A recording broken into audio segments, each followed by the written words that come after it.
May be seated. Good morning, ladies and gentlemen of the jury. Good morning. Has anyone attempted to approach or speak with you, or have you learned anything about this case between the time we separated yesterday and got back together this morning? No, ma'am. Thank you. Call the next witness. Your Honor, the defense calls Dr. James Garbarino.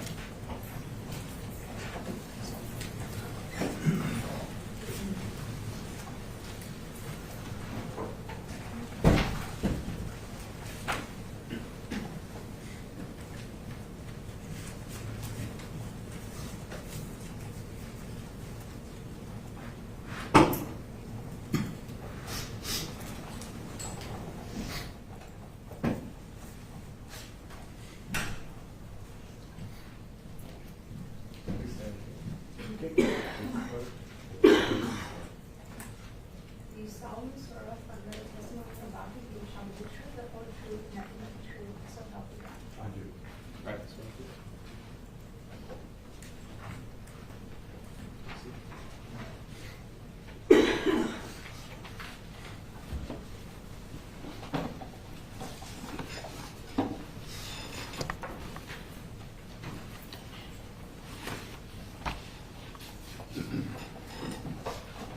It doesn't move.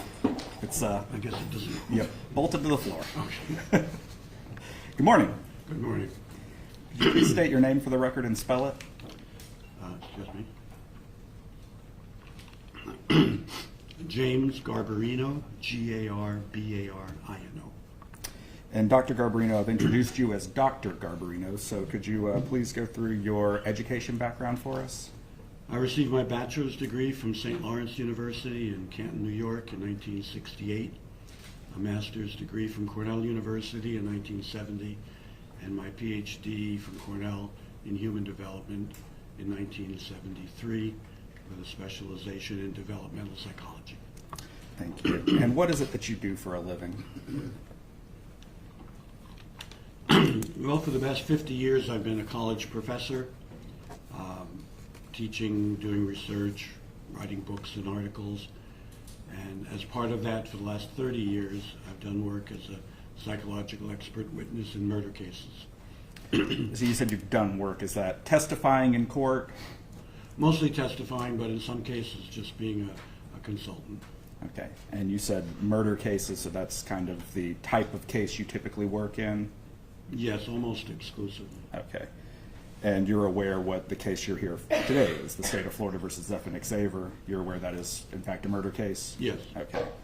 So I want to get a little bit into your, you said you've been teaching for about 50 years. Where is it that you teach? Well, I taught at Loyola University, Chicago, at Cornell University, at Penn State University. And for 10 years, I was president of the Erickson Institute for Advanced Study in Child Development in Chicago. I taught while I was the president, but I was the president. And you keep mentioning childhood development and development, those kinds of things. So what exactly are we talking about when you're using this word development? Well, I think a lot of people are familiar with clinical psychology, which focuses on diagnosing and treating mental health problems.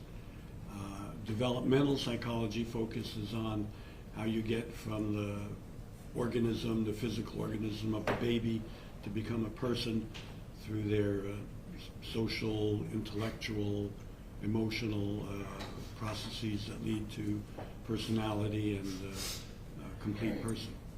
This is how you go from kind of the goo goo gaga stage to the I'm grown up and being a person stage. Yes, and some people study, some people study development. Sorry.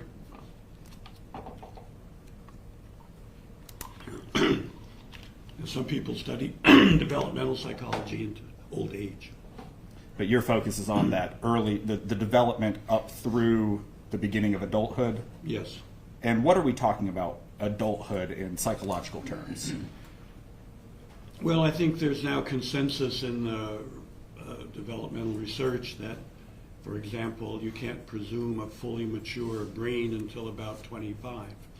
So there's processes all along the early years of life, a lot of focus on brain development in the first 3 years of life, where you have the development of language and attachment and the ability to have social interaction. And that continues on with normally increasing sophistication of thinking and feeling. And then at about the mid-20s, you can presume that you've gotten adult. After that, there still is malleability, shaping of development, influences, and so on. And within the developmental psychology range, where is kind of your area of expertise, so to speak? Well, my area is particularly in childhood and adolescence and what is now called emerging adulthood, which is roughly the period from 18 till mid-20s. There's no, legally there may have been a fine line, as 18 was a line and 21 was a line, but those are legal public policy lines that don't necessarily match up with the what research has revealed. So this, you said adolescent and kind of emerging adulthood, so we're talking the puberty through brain maturity range? I think that's fair, yeah. Okay. And you gave 18 because, I mean, when I think of an adult, generally an adult is somebody who's legally an adult, which in America would be 18, correct?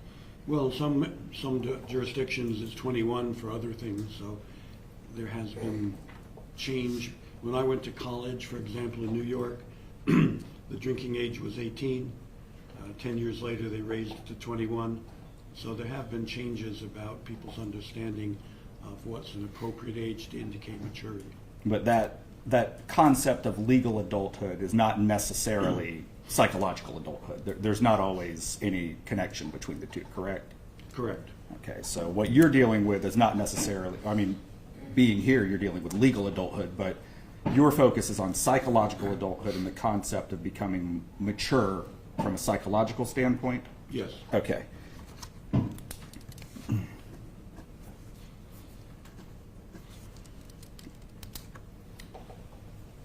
Have you met Mr. Xavier before today? No. So this is, sitting in this chair is the first time you've seen Mr. Xavier? Yes. Okay, so you did not do any evaluations of Mr. Xavier? No, I was asked to serve as an educational witness to try to explain the developmental psychology that's relevant to the jury's efforts to understand this. Okay, and who asked you? I believe you did. I did, so the defense team? Defense. Okay, so you said that you testified in murder trials before. About how many times? I think I've testified in excess of 200, maybe 250 times over 30 years. Okay, and you've been qualified as an expert in that? Yes, in developmental psychology. Okay, and this is the area, you said you had written articles, what else have you written? Well, I've written about 150 published articles and book chapters in this general area, human development, developmental psychology, and 26 books. And the books you've written are also in the area of developmental psychology? Yes, child abuse, children in war zones, mostly kind of how the bad stuff in life affects the development of children, adolescents, and now emerging adults. Okay, and so when you're asked to come into court, what you're doing is you're taking that knowledge and you're bringing it into a courtroom and you're explaining it, correct? Yes. So that's what you're asked to do there, that's what you've been asked to do here? Yes. Okay. And in those roughly 200 cases, how many of those times were you asked by the defense to come in and testify? It's almost all of them. I think I've been asked 2 times by the state, actually both in Florida, both murder cases, but typically it's the defense. My explanation for that is the defense is interested in making sense and understanding these things, and that's not something typically the state would require or ask for. Although just this week I got a request that I was very pleased to get, where both the state and the defense were jointly asking, which for me is the ideal situation. But in this case, you're not only asked by the defense, you're hired by the defense. So, Yes. I mean, we're paying you money to be here, correct? Yes. Okay. But, I mean, this is America. We don't expect people to work for free, so that isn't unusual for you to be paid for your testimony, correct?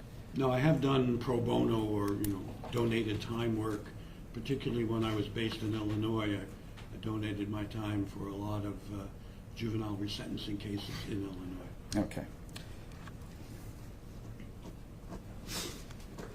So I want to kind of get a little bit into this idea of emerging adulthood. What is it that we're talking about when we're talking about maturity from a psychological standpoint? Well, I think developmental science is particularly focused on the emergence of two abilities. One is called executive function, which means decision-making, weighing costs and benefits, weighing future versus short-term costs and benefits, thinking things through. So all that's involved in making good decisions. And the other is called affective, with an A, affective regulation, which really means emotional regulation, or in a sense emotional intelligence, the ability to understand your own feelings, understand the feelings of others. So those two things are what a lot of this maturation is about, and really the other element is the linking of the two. So one of the findings is that executive function may advance in situations that are emotionally neutral, but that it deteriorates in emotionally intense situations. So the ability to think clearly when there is intense emotion is part of the things that are late to mature. So when we're talking about maturity from a developmental psychological standpoint, it's both the choices and I guess the grasp of everything that goes into that choice. You said the weighing of the costs and the benefits, and also the filter that you use to bring in or keep out emotions when making a choice. Is that kind of a good way to boil this down, or Yeah, simple I'm not way sure at the least? word filter, I'm not sure exactly what that would mean, but it's the ability to think clearly, particularly in emotionally intense situations, fear, anger, sexual arousal, all the various emotions that can be intense, and the ability to experience those emotions and think clearly is sort of the last piece of this coming to maturation. So would you say that there are milestones to be met on your path to maturity? Well, I don't know if there's certainly not specific years, but certainly the idea that you can presume maturity by 25, and everything before that, you can't presume that. And indeed, as the research has accumulated over these decades, the age of maturity sort of was pushed back and pushed back. I mean, when the American Psychological Association submitted amicus briefs to the Supreme Court about the sentencing of juveniles, they were willing to say certain protections should be there until age 18. But in the years since then, the consensus has been that it's not presumed by 18. It should be pushed up to the mid-20s. So it's been, as the research has evolved, I think the implications have evolved. So would you say the idea of psychological adulthood and maturity, it's settled science that at least if you're under age 25, you haven't reached that? Yeah, the presumption would be that. There's a very influential, I'm sorry about my voice today. There's a very influential called White Paper, State-of-the-Art Review by the Center for Law, Brain and Behavior that's affiliated with the Harvard Medical School. You know, they looked at all the evidence, this is just 2 or 3 years ago, and concluded that there's no scientific reason to cut off maturity at 18 or 21, and you really should wait till the mid-20s before you presume that. So I think that is the settled science on this. The American Psychological Association, with 175,000 members, voted just a couple of years ago to push the sentencing projections above age 18 on the basis of developmental research. So it's not political in that sense or ideological. It's taking the implications for what researchers have found. And what is it that we're talking about immaturity here, right?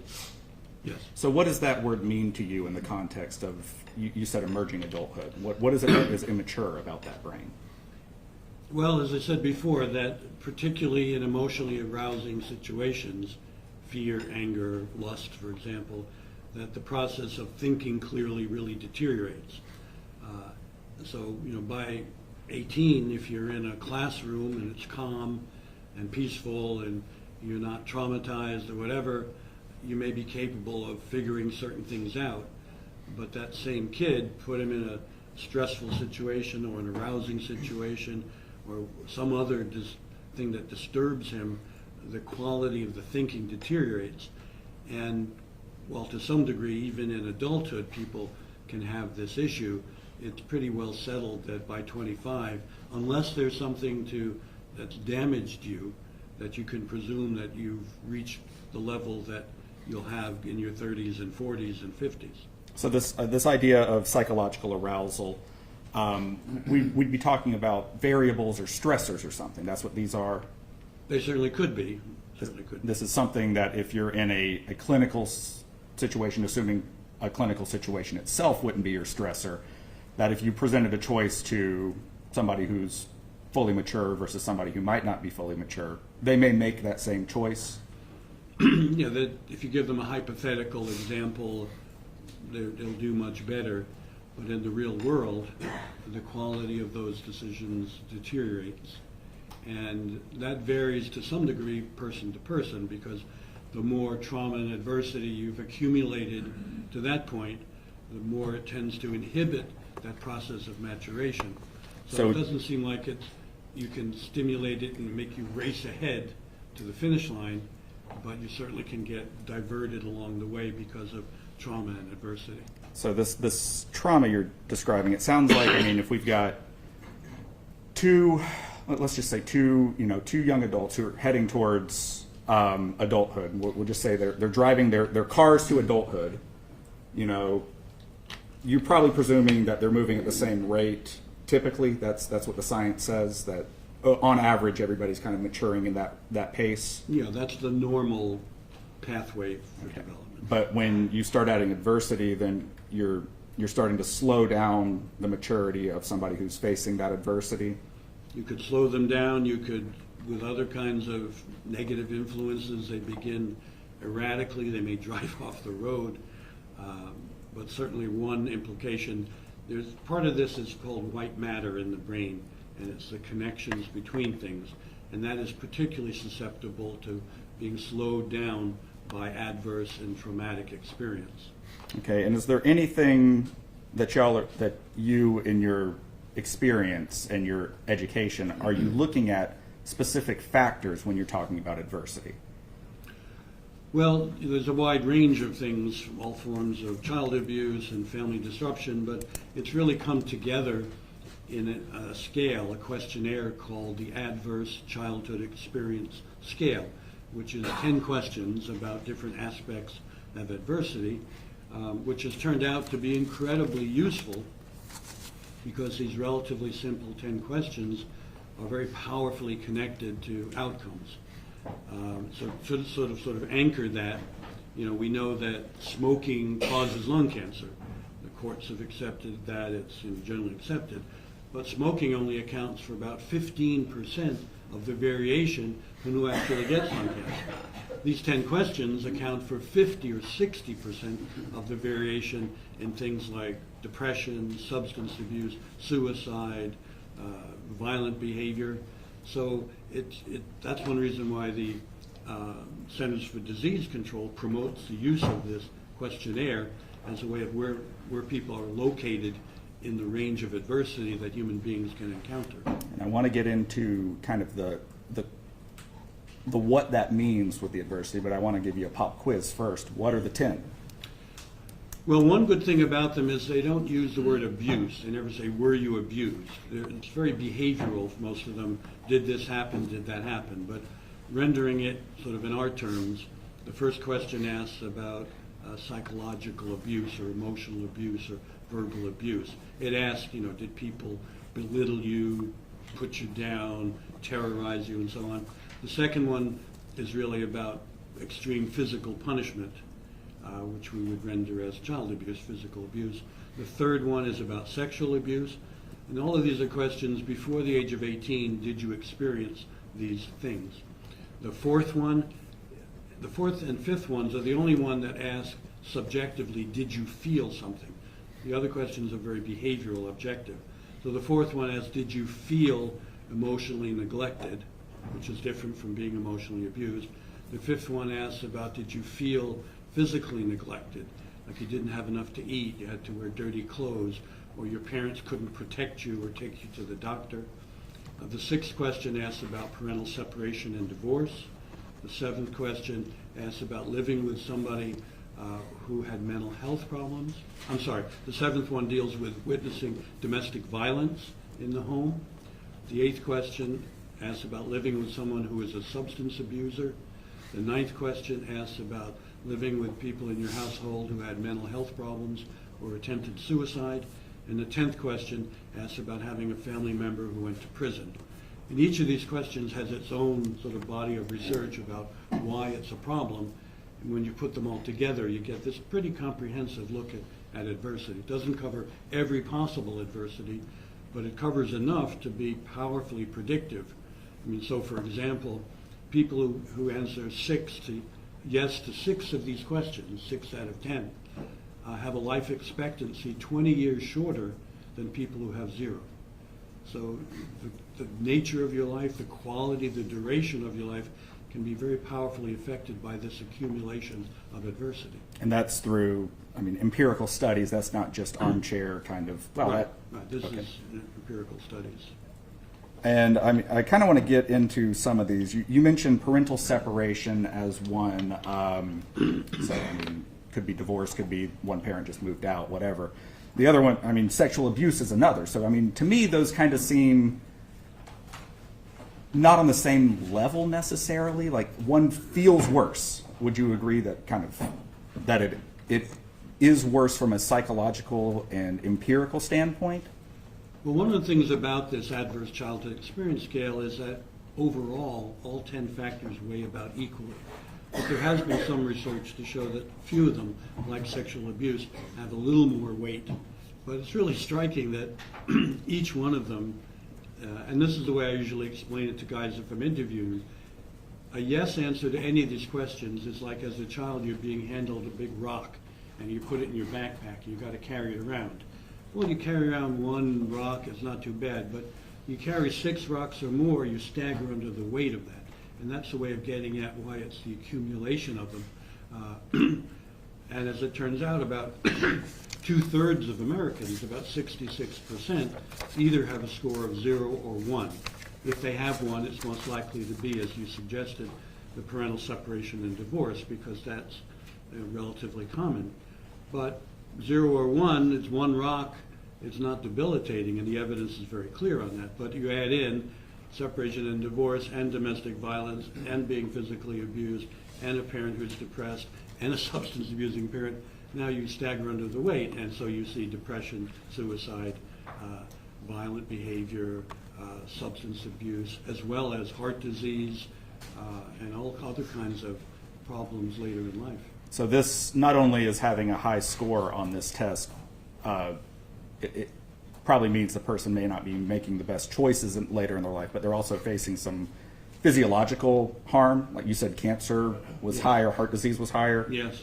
So just experiencing these in your childhood, even if, you know, choices are the same as somebody who's not experienced these, your actual physical self is different then.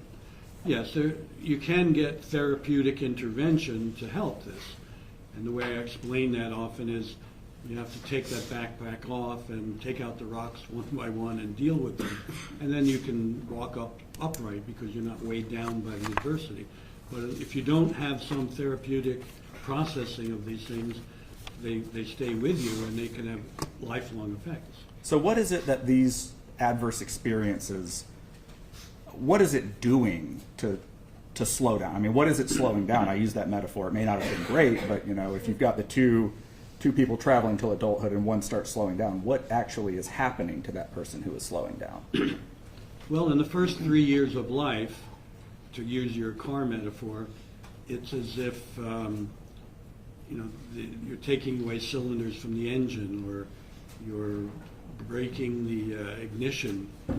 And so if this is really severe in the first 3 years of life, you get widespread sort of total damage. And if a clinician sees such a person, they will see like 23 different symptoms, and that's how profound the destruction is. So to use the car metaphor, the car is barely running, with that. If you have less and it's later in life, what you see, the mechanism is the way you think about yourself, the amount of anger you have, the sadness you feel, the lack of social skills and interacting with the world, the fact that your emotions are very powerful and you are driven by them and make really bad choices. So then you begin participating in things which themselves have a negative impact. You get involved in drugs to feel better, but being involved in drugs has its own negative consequences. So it's an accumulation of risk factors, and the more you accumulate, the less you have compensatory positive experiences, the more those risk factors push you to worse and worse choices and worse situations.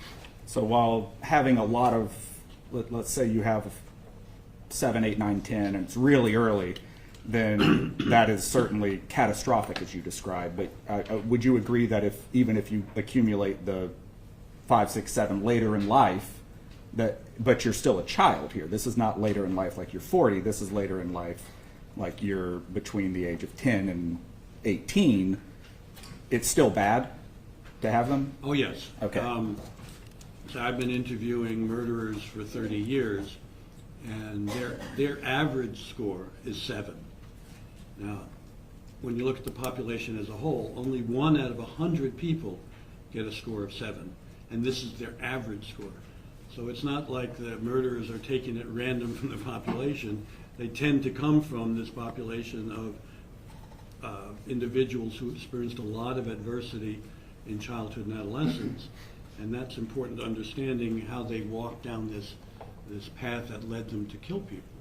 So there would be an extremely strong correlation between having high adversity scores and violent crime? Yes, it's very strong in the sense that it's rare to find a killer who doesn't have them. Of course, most of the people who have these high scores don't end up killing people, but they show other damages. They commit suicide, they get depressed, they become addicted to drugs, they get heart disease, all these horrible things. So it's rare to find somebody who doesn't have a high score who's in the group of murderers, but of course most of people with high scores are not in the group of murderers. So while the 10 factors aren't, I mean, we're not talking a recipe for murder. What we're talking about is when people are making these choices that you have to include this as a explanation of how they got to that choice. Is that what you're saying? Yeah, I think if I'm understanding correctly, that's true. But I've had in 300 cases a couple of individuals who had scores of 1 or 2, and I was really surprised at that because it's so unusual. In one of the cases, they were lying and misrepresenting their experience. I think in the other case, they were, it's not a technical term, but they were so crazy that all the normal rules didn't apply to them. But in general, that's what you expect. This is a high-risk category. So in those instances you described, I mean, you would agree that was kind of an outlier scenario? Yes. Okay. So I guess I kind of want to go back to, we're talking here, well, this may have some effect on an adult making a choice. We're still talking about somebody who's under the age of maturity from a psychological standpoint, and how they're kind of viewing things, making choices with that adversity in their history, correct? Yes, and this is one reason why this term emerging adulthood came into play, because the finding was there are a lot of problem behaviors like bad sexual behavior, bad drinking while driving, bad driving. Those kinds of problems are actually more common in the 18 to 20-something range than they are in the under 18. And some of that probably has to do with they've had longer time to accumulate risk, but also that they're more likely to be out on their own rather than having adult supervision, which allows their problematic decision-making to result in these problematic behaviors. So this idea of choice, we're dealing with, this is, if we have somebody who has a score 6, 7, I mean, they've had bad stuff happen in their past, would you agree? Yes. And this is going to color all of their decision-making? Well, ordinarily, yes, unless they've had some powerful intervention that's taken the rocks out of their backpack. But partly because they get themselves in situations which themselves are corrupting. So whether it's you start using drugs, so you get into the world of drug dealing, where violence is very common, both as a perpetrator and a victim. Or if you've been sexually abused and you don't have good relationships at home, you're more likely to go out and get involved in abusive relationships as a young woman, for example. 20-year-old, 21-year-old, 22-year-old, 23-year-old. So it's partly that you get in situations where there's hardly is a good choice. The choices are all bad. Or you start heavily playing video games, and that corrupts the way you think and feel and takes you from other positive experiences. So the choice, some of the choices are shaped by the adversity, and then you get in situations where the choices are affected by the situations you're in. So it becomes a kind of negative spiral that's difficult to get out of. So, I mean, I kind of want to touch on this idea of playing video games because, I mean, that's a common, at least American, thing to do as a young person, and just increasingly common as you go through life. People play video games. Would you agree that that's true? That is something that people do? Yes, my kids are in their 40s, and when they were little kids, monitoring their video game use was not an issue. I think the first video game we had Pong. With some people old enough to remember Pong, two little things and a ping pong ball moving. Not very engaging, not very dangerous. When I look at what kids are exposed to now, what they have to choose not to do, it's a whole different world. And I mean, certainly the games have gotten more real, so to speak, but I'm just from a time management point of view. If somebody is locked in their room playing video games all day, are they getting out? Are they experiencing anything other than that room? Well, there are some kids who are so sort of addicted to it that it displaces what we might call real social experience or normal social experience or positive social experience. And this corrupting thing is very important. There's a military psychologist named Dave Grossman, taught at West Point, was in the military. He studied this. He had a book called On Killing, in which he said that the military has known for decades that normal human beings have an inhibition about killing people. And this is why the research showed that in the Civil War and World War I, World War II, most new soldiers could not bring themselves to shoot at an enemy they could see. They still had this inhibition. And training them on bullseye targets didn't get rid of that. But once you start training them to shoot at human forms, you can break down the inhibition. So in World War II, when the training was bullseyes, the research showed that going into combat, only 10% of the soldiers could actually shoot at a person. By Vietnam, when they were changing the training, now it was up to 90%. And as Grossman points out, the most effective way to break that down, and the military understands this, is the point-and-shoot video game. Now, of course, in the military, you structure that risk with a chain of command, and you teach an ethic about your weapon. I once had a conversation with Colin Powell when he was still, chairman of the Joint Chiefs about this. The military recognized that you've breaking down this inhibition, so you've got to compensate for that by controlling them and protecting them and teaching them an ethic. But some kid watching the point-and-shoot video games is getting the inhibition broken down without any of the compensatory structure or other protective factors. So this has been an issue in some school shootings. There was a kid, I think in Jonesboro, Arkansas, who had never fired a real gun until the week he came to school and killed people at school. But he had been practicing with a point-and-shoot video game for a long time. And so when he came into school, he did headshots and chest shots to like 15 people, which is pretty remarkable if you've ever fired a gun. But he had practiced, and the inhibition was broken down, and the skill was there.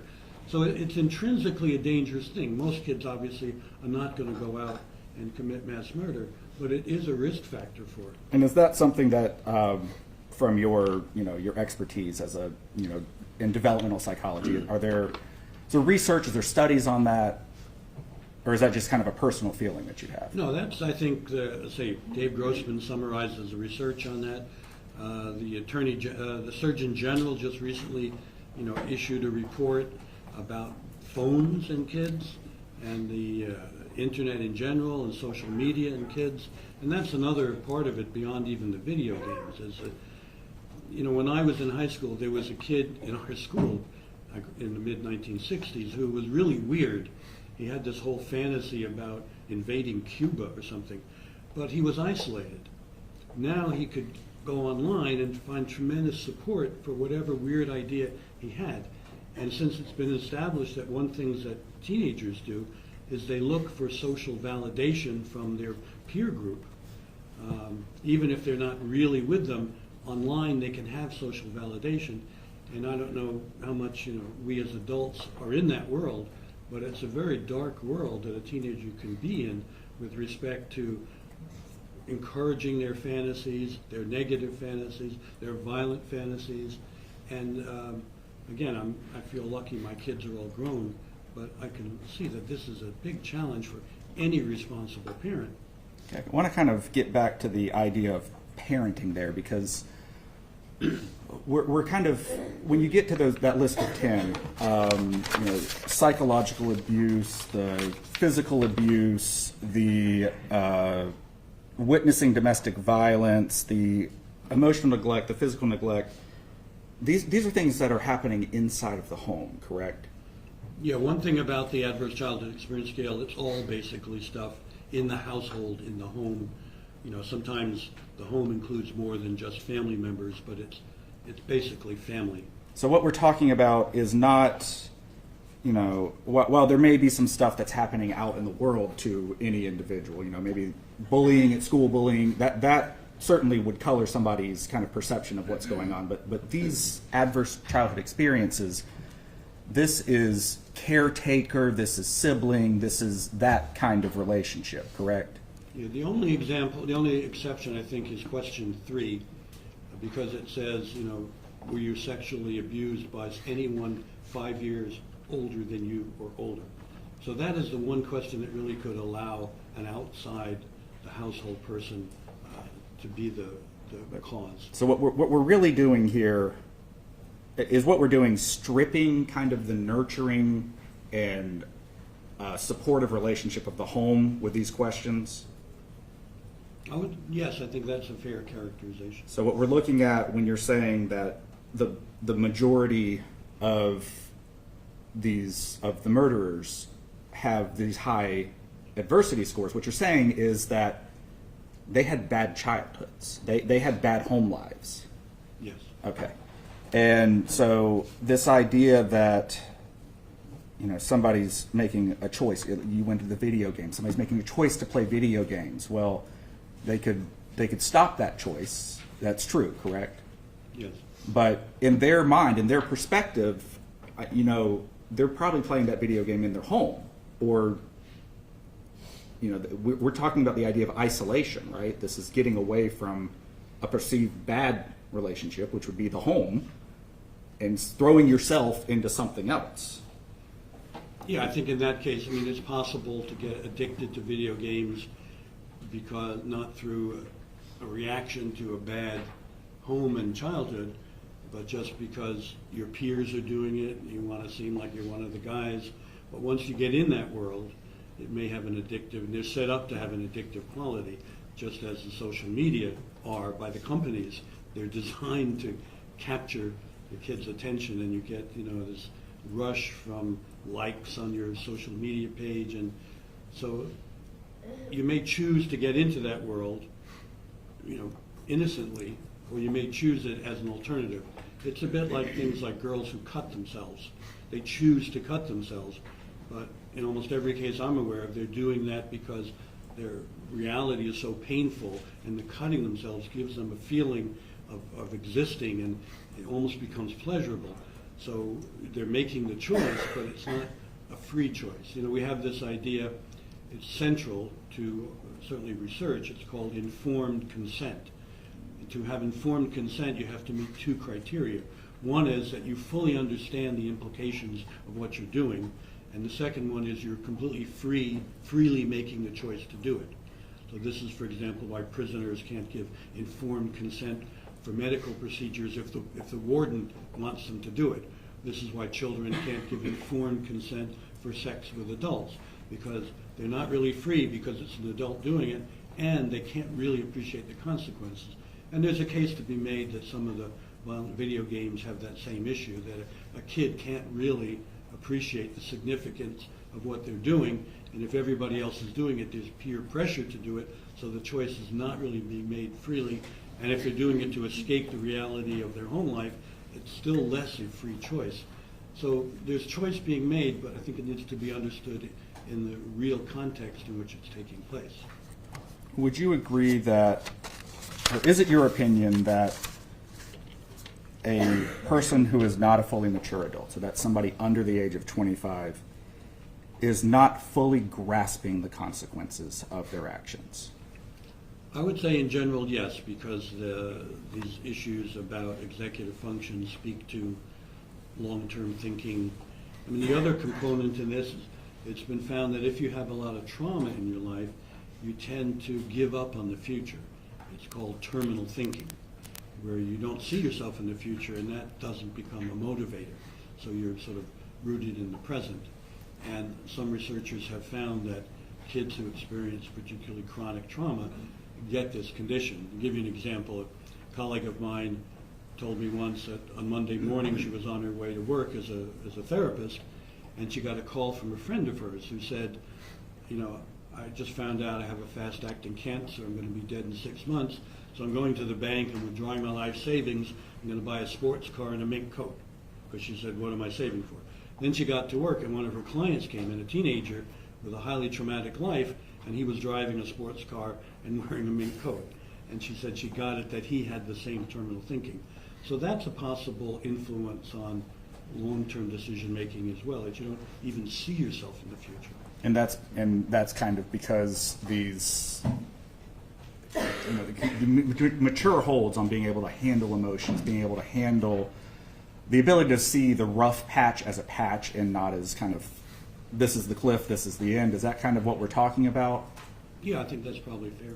Okay, so you're describing as terminal thinking. I mean, the idea is, kind of, well, whatever. So if somebody has that because they know, well, whatever, because they know they're going to die tomorrow, then that's certainly a choice they're making. But if they think they're going to die, are they going to potentially be in the same situation with that, well, whatever attitude, even if, physically they're not actually there? Yeah, I got a call once from the American Cancer Society. They were doing focus groups with teenagers about smoking prevention. And they found that with teenagers in very high-risk neighborhoods, communities, families, they discounted the smoking prevention message because they said, why should I worry about getting cancer when I'm 40? I'll probably be dead by the time I'm 20. And so that's a vivid example of terminal thinking, and it can be engendered by trauma. It can be engendered by getting mired in this dark side of human experience. And so just speaking generally, stripping away the adversity, if we're just dealing with somebody who is under the age of 25 versus over the age of 25, they would be more likely to include harmful terminal thinking in a decision, maybe not actively doing it, but that's something that they're going to be factoring and weighing their choice more than somebody who's mature? Yeah, the risk is generalized, yes. Okay, and if you start adding those risk factors, then we're dealing with somebody who's more likely to engage in that kind of thinking, more likely to have a, just not the maturity, the foresight, the hindsight, everything that we think of when we make a choice. That person who is facing that adversity and is also young, is it less likely that they're going to be thinking the same way as a mature adult? Yeah, I think it's one way to look at it is sort of adolescence squared.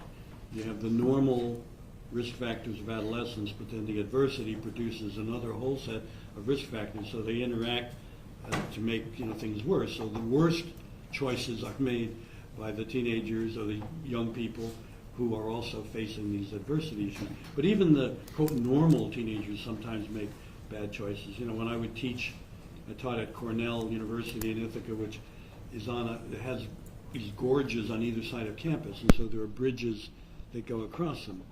And students on a Saturday night would get excited, maybe even a little drunk, and they would walk on this little wall. It's a 150-foot drop on the other side, And it used to drive me crazy that, here these are smart students going to Cornell, Ivy League University, but they were doing something so profoundly stupid because they were high and also they were young. So, and this is getting back to kind of putting this all together. This is not just your feelings. I mean, we didn't just have you here to say, I feel this way. This is settled science that Yeah. people, when facing adversity, when under the age of 25, their quality of choice is worse. The consequences of their actions from their perspective are less thought out, and generally they are, would you say, less culpable?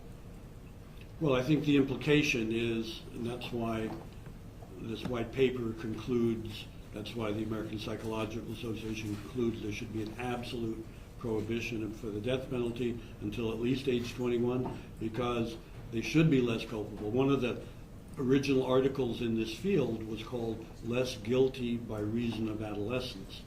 And this is 20 years ago, but it really puts together what was known then.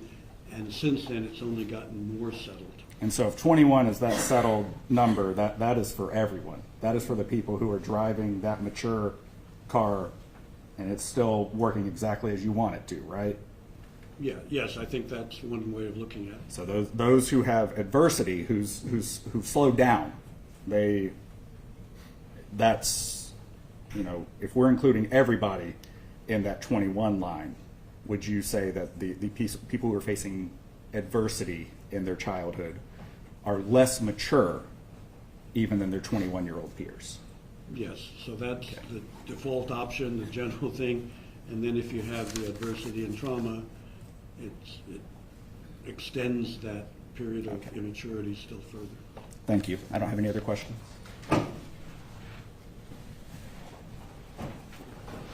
Good morning. Good morning. How are you?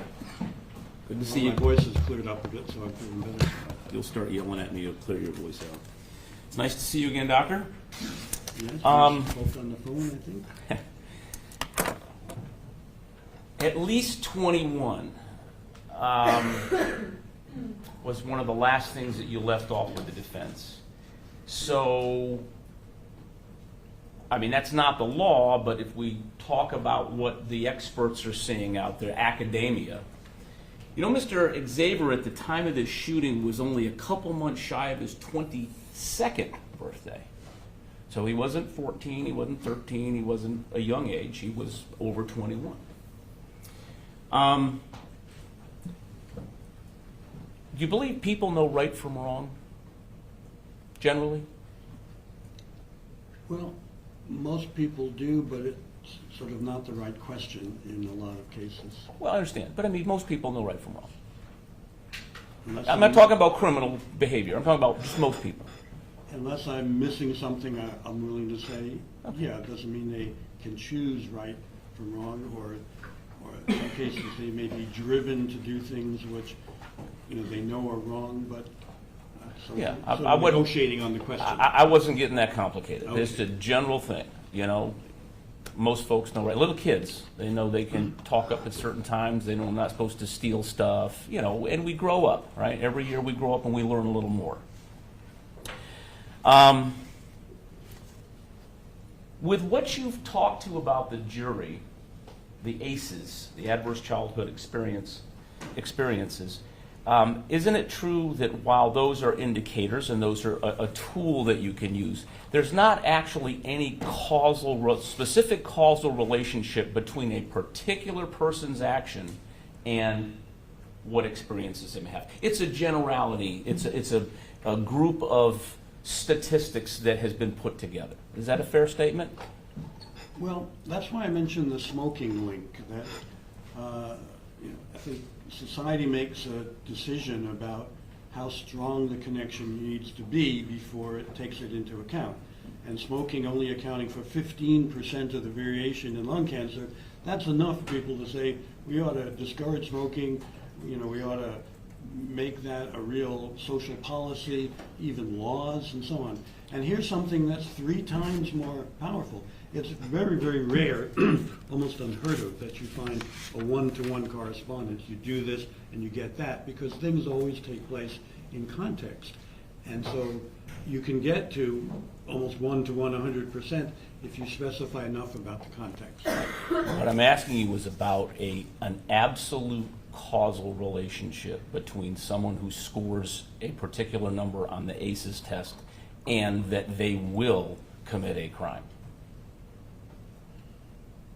Well, I think, as I said, before, that the pool of people who are committing the crimes comes almost exclusively from the people with high scores, and it's very, very rare from the people with low scores to be involved in that. But clearly it's not a one-to-one correspondence, because most people with high scores don't commit murder. But if you look at, okay, they didn't commit a murder, but did they think about suicide?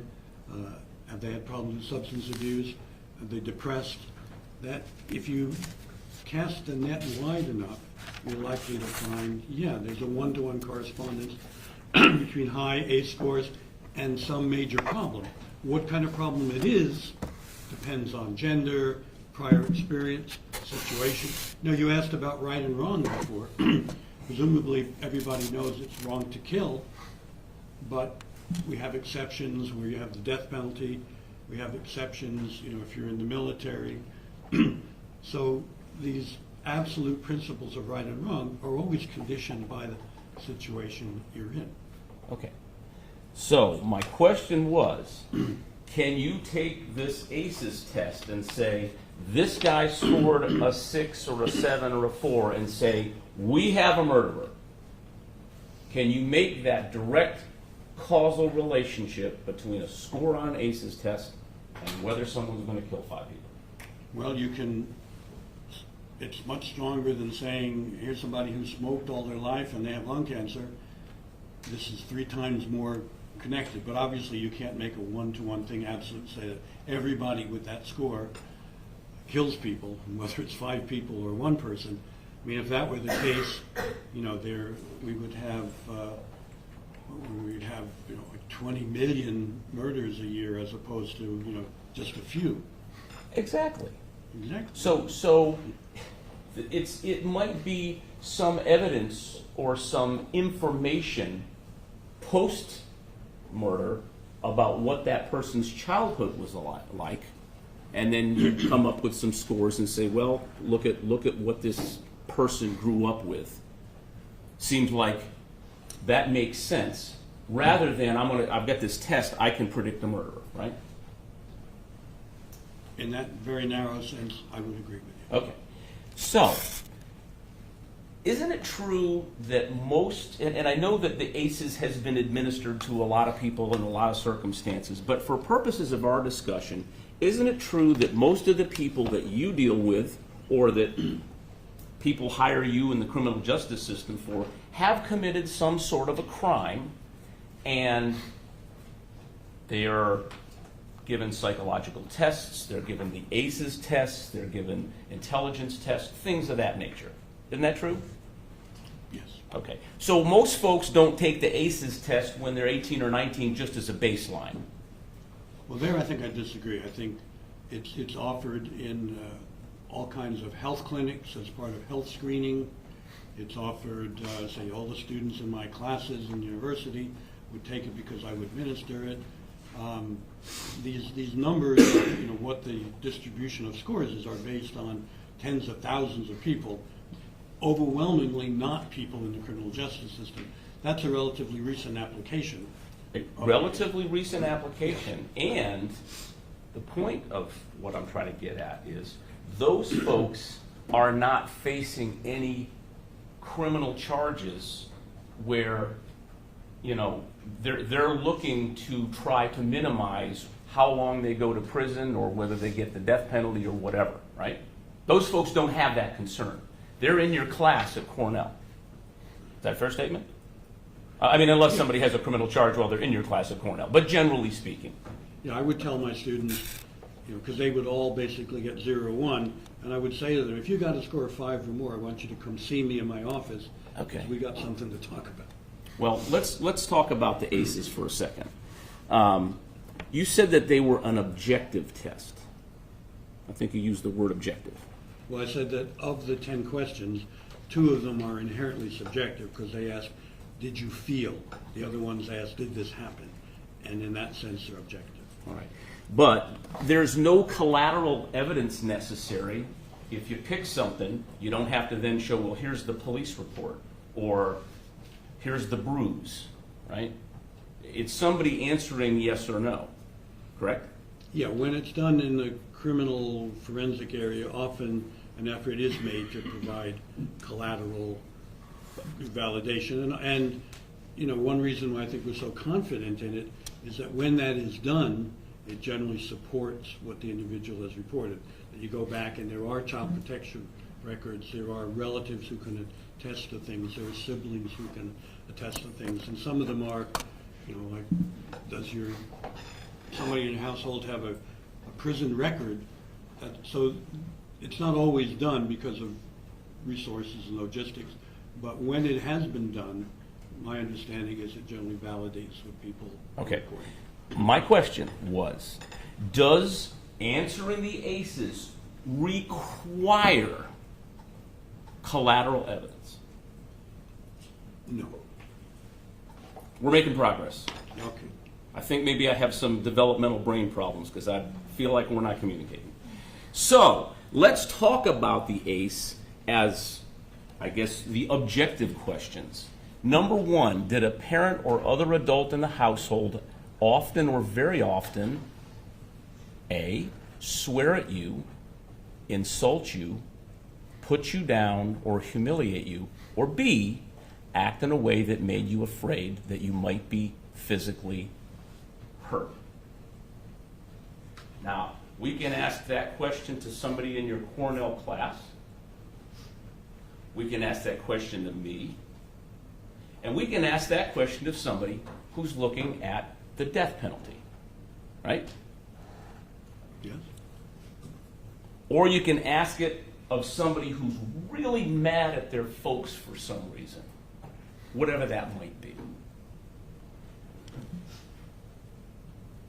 Well, I got sworn at. Of course, that's the old days. And if getting chased around the house with a belt is acting in a way that made you afraid you might be physically hurt, yep, I can check that one off. Objection, relevance.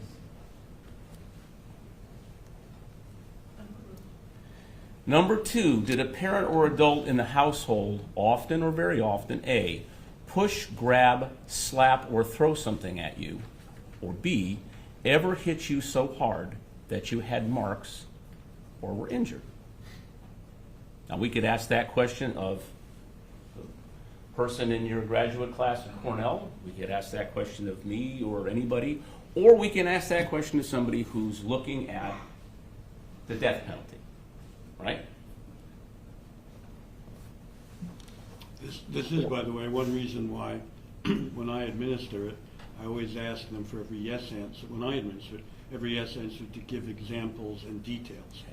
And I appreciate that, but I'm just looking at the test, because we've been talking about the test, and maybe in your field of 30 or 50 years, you know, you've seen some of the deficiencies maybe, and you can refine and do the test better or conduct the test better. But I'm just talking about the test. And then it goes to number three, did an adult or person at least 5 years older touch you, fondle you, or have you touched their body in a sexual way, or B, attempt to actually have oral, anal, or vaginal intercourse with you?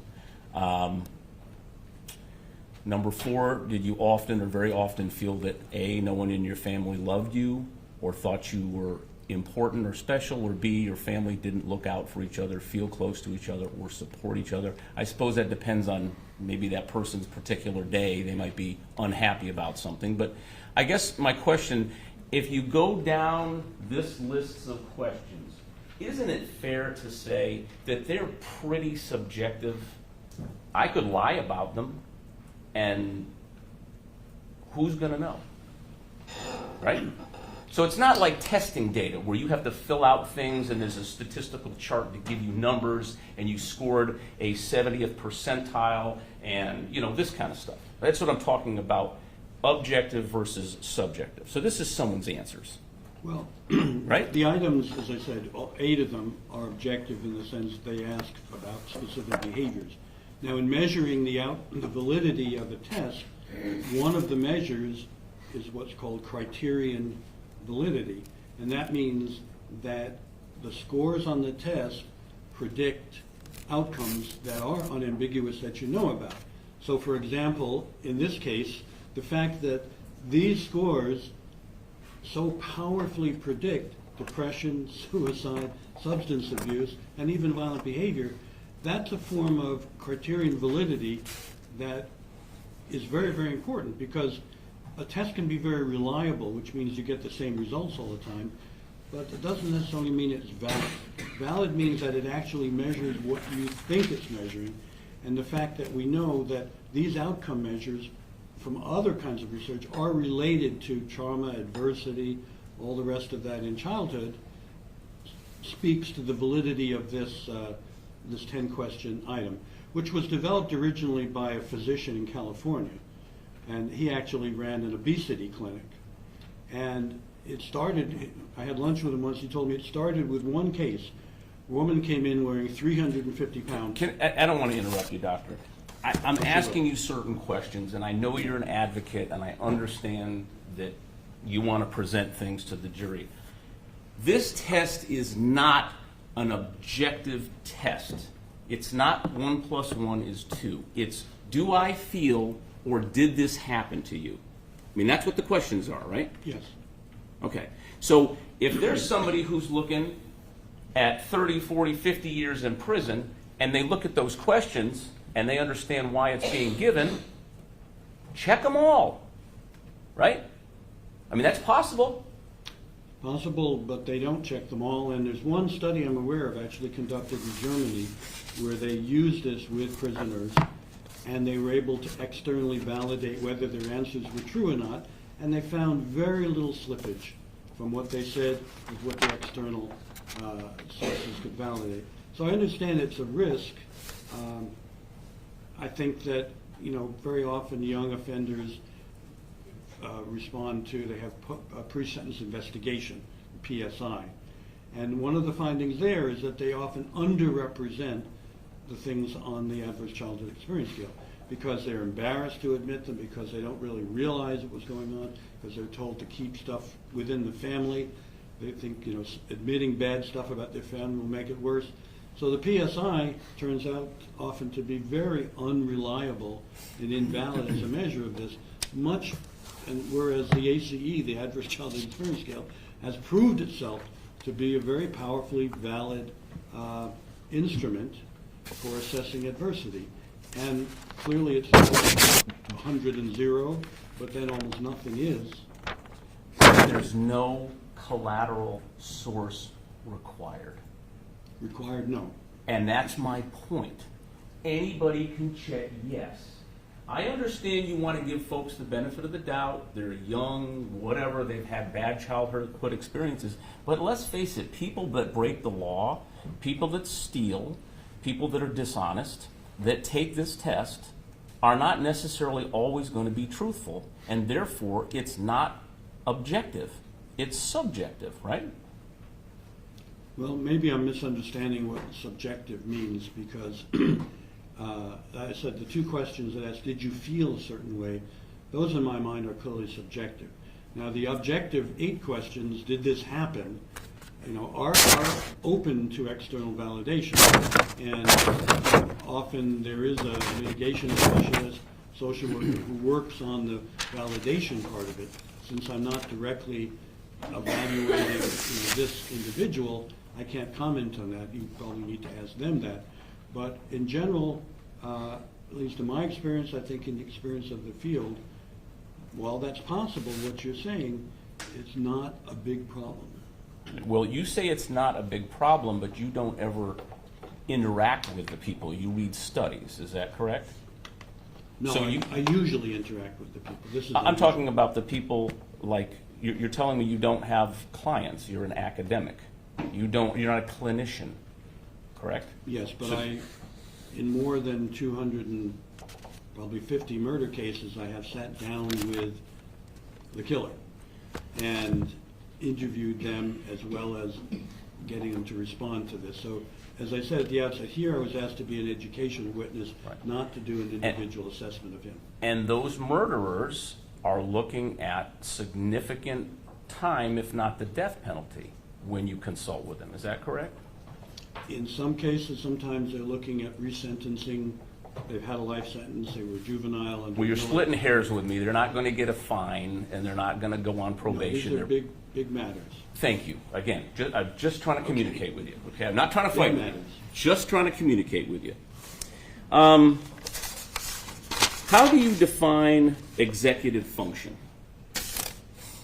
Well, executive function is the capacity to make decisions that are grounded in reality, in understanding, weighing short-term and long-term benefits and costs. Executive implies a decision maker, so it's about a wide range of decision making. There is research that looks at very specific forms of Okay. executive function. It I has get it. techniques. My precedents, question and so on. was, how do you define executive function? Well, now we're going off into what definitions are in books. If that's your definition, that's fine. I just want you to tell me what you define executive function as. Well, I defer to the people who do this research, and I think that represents, my definition represents what the full-time researchers Okay. in this area use. All right. So again, because I got lost in the books. Tell me again, please. I actually forgot what you told me. As I understand it, executive function is the capacity to make decisions rooted in a reality base about consequences, about short-term and long-term benefits, and to do so without being overwhelmed by emotional considerations. Okay. And how do you define effective regulation with an A? With an A, right, as opposed to effective with an E, affective. Affective meaning emotional here. I think that I define it as emotional intelligence, the ability to understand your own feelings, to understand the feelings of others, to manage emotions so they don't overwhelm your thinking and behavior. So emotional regulation is what that, I think that's what that term implies. So let's talk about this adolescent or evolving brain. One of the things, is it fair to say that impulsive behavior is something that you look for and study with people that have less developed brains? Yeah, as the Supreme Court said, impulsive and impetuous behavior. Impetuous means acting without care. Impulsive means doing things on the spur of the moment without forethought. All right, so let's talk about that. Is that one of the kind of the big subject matters of what you do and what you talk about? Kids that they just kind of jump into it for whatever reason. Maybe they're high, they're drunk, they're young, they're impulsive, things like that? Well, on the impulsive side, that's certainly true. Or they, for example, as often happens, they think they're going to rob a convenience store, and when it turns out the owner has a gun, they panic and they start shooting. That's sort of impulsive, although the act of planning the robbery is impulsive. What they do in the situation may be. And impetuous implies not really caring about the outcome. And obviously that's a very dangerous way to look at the world, but it's one of the things the Supreme Court used in their Miller versus Alabama ruling, was to say that kids were prone to impulsive and impetuous behavior. But not caring can develop well into adulthood, right? Yes. So maybe you can grow out of impulsive, but if you're a person that doesn't care, you could be 50 years old, you could be 70 years old, you could be 30 years old. Fair? Yes, but it's more common in this immature person, and the not caring, particularly has to do with not caring about consequences and outcome. Okay. So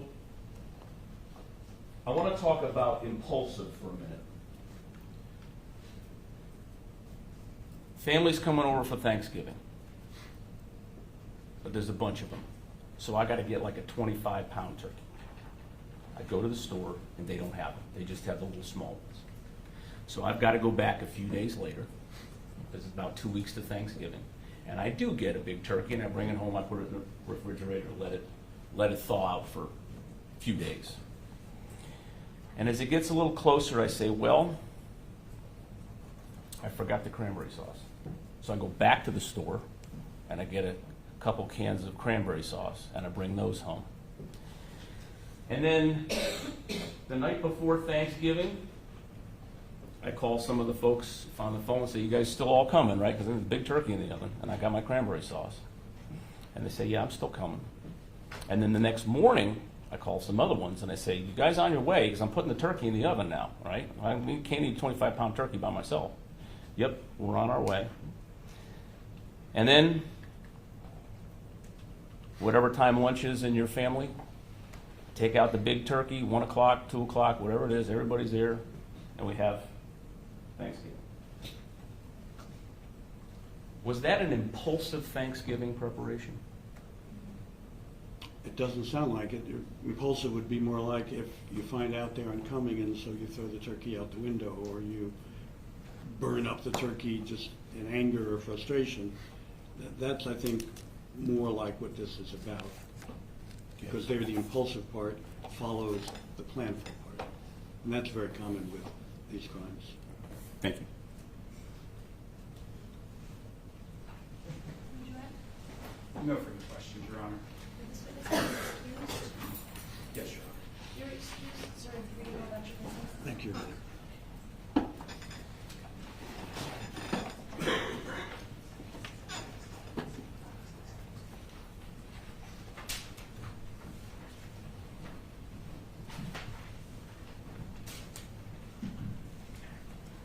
This next witness is going to be a little long, maybe without him. Let's take a short comfort break.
May be seated.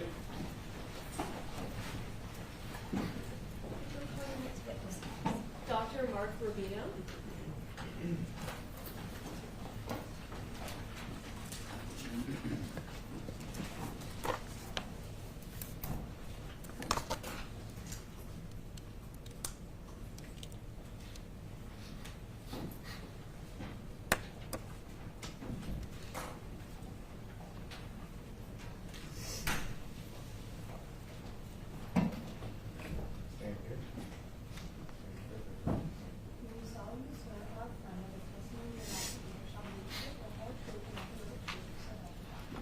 Right this way. This way, sir. Yeah.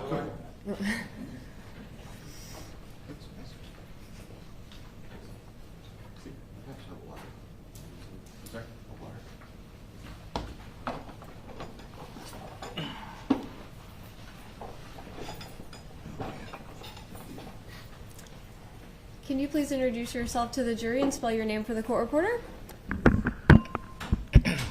My name is Mark Rubino. R-U-B as in boy, I-N-O. I'm a neurologist in Naples, Florida. What kind of education do you have to be a neurologist? After your bachelor's of science, you can go to medical school, which is, I went to an MD school in Ohio, Northeast Ohio Medical University, it's called now. Then you do a transitional residency or an internship, because neurology starts in the second year.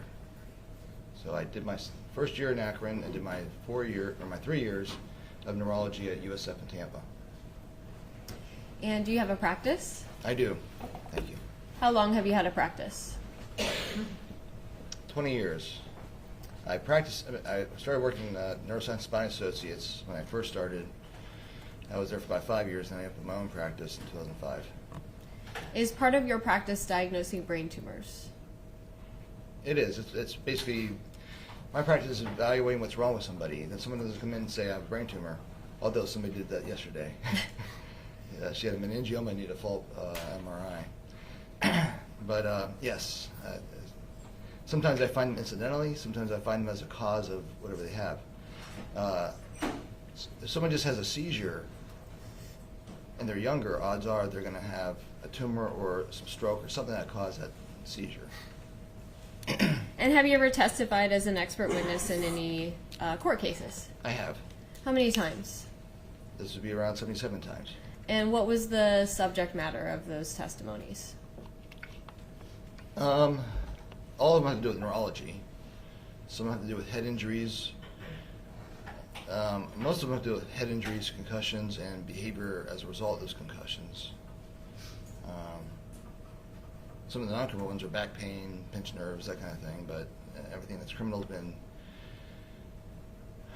head injuries, epilepsy, multiple sclerosis, abnormal development. I had a case a couple weeks ago of had arachnoid cysts of his brain that caused him to have impaired frontal lobe activity. Did you review records in this case? I did. Of the records you reviewed, could you tell us, based on your specialty, what was relevant to you? The ones I found useful were the Memorial Epworth Center records.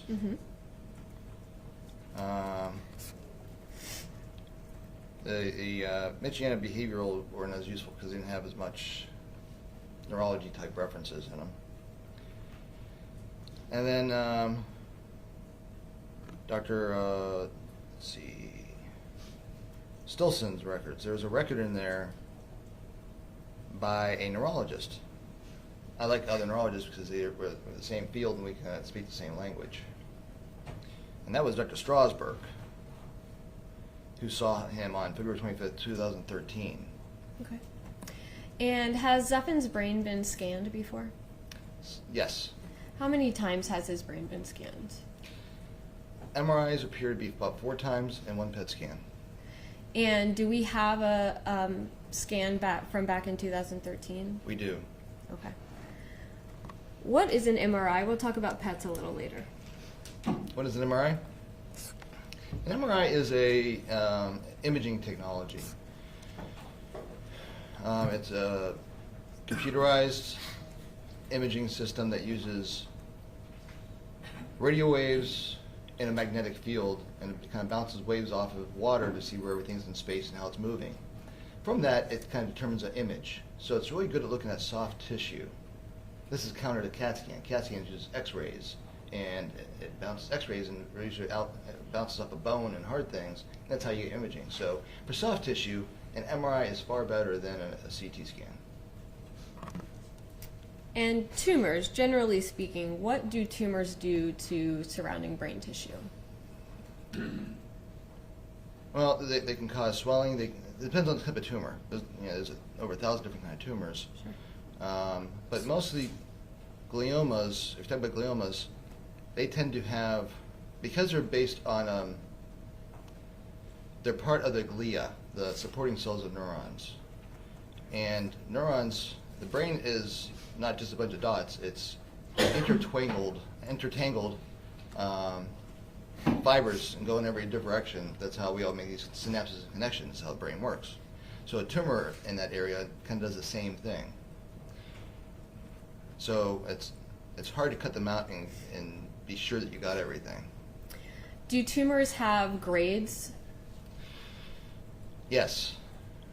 How many? Well, the World Health Organization categorizes it 4 different grades. Okay. There's grade 1, 2, 3, and 4. Grade 1, you can't really find many examples of them because no one really sees them. You don't really see anything until about grade 2, and 3s and 4s are everything you see because they're the ones that start getting necrosis. That means parts of the inside start dying, and blood. And the grade 4 glioma would be a glioblastoma, which is, everyone heard about that. That's the kind of brain tumor people get, and they're dead in 6 months. When you said before that sometimes you find tumors incidentally, is that because until they get in these later stages, the symptoms are non-existent? Right, many times there's no symptoms from them. They only cause symptoms when they're big enough to cause a generalized seizure, or they're big enough to cause a deficit that, hey, I can't move my right leg, or hey, I can't talk anymore, or whatever it may be. For example, I have a lady who's not that young anymore. She's about 48. She had headaches after a car accident, and she turned out to have a low-grade glioma in her brainstem. Mm-hmm. That has nothing to do with her headaches. Mm-hmm. That's an incidental finding. She didn't even have any incoordination. It was in a, it's called brachium actually the superior cerebellar peduncle. And you really can't see it on examination, but it's there. For the court reporter, can you say what that was? Oh, again? superior cerebellar peduncle. Is that clear? Sorry. Okay. Did you previously review all of the MRIs and the PET scans of Zephin's, all those images? Yes, I did. Okay. And were those relevant to your opinion in this case? Yes. Okay. I previously showed the state defense exhibit number 44. I would ask at this time that be admitted. You received as exhibit 44? When you are finding or diagnosing brain tumors, is the only way that you can do that looking at imaging? When they're small, that's the only way I know how to do it. Okay. I mean, sometimes they're big enough, PET scans may pick them up. CAT scans with contrast, if they're enhancing.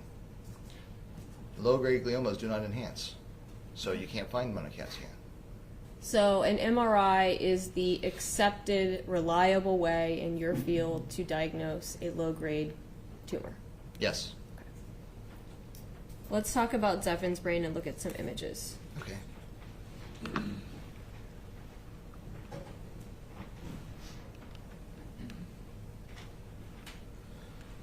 Okay.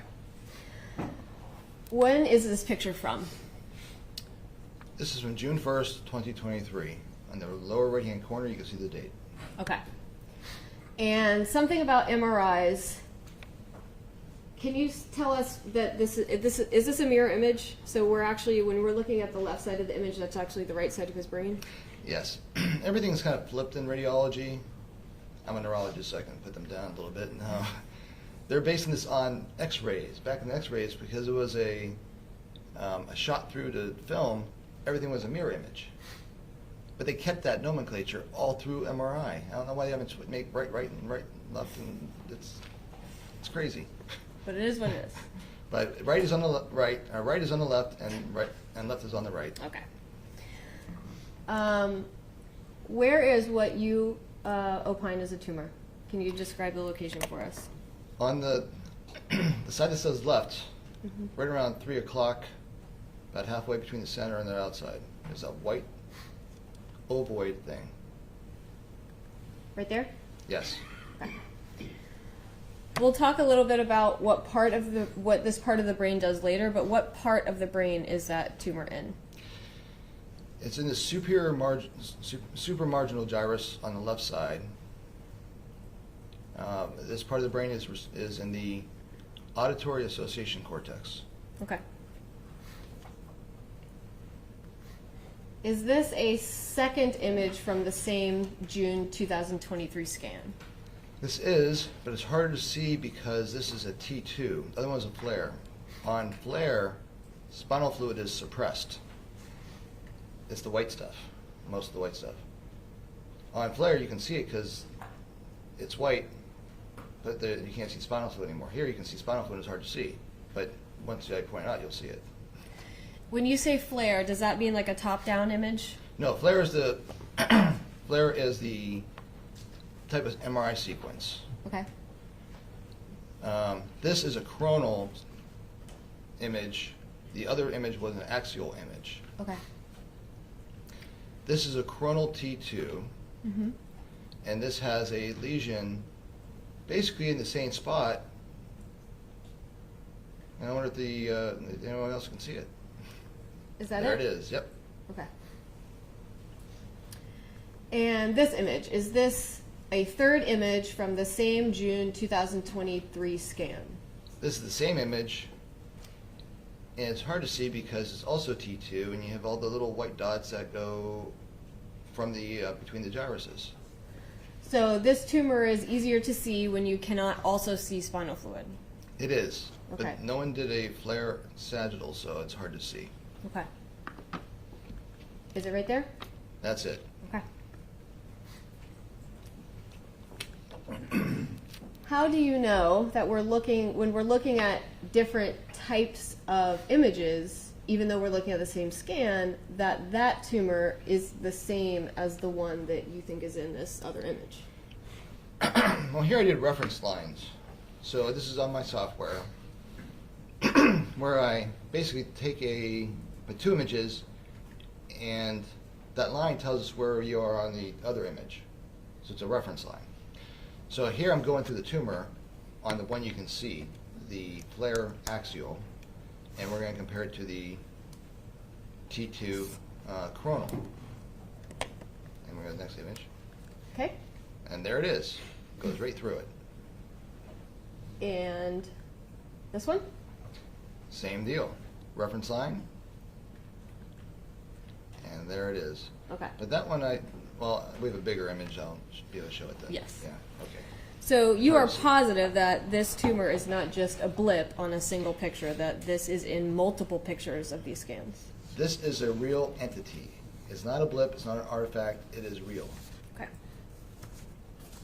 When was the last time that Zephin's brain was scanned? December of 2023.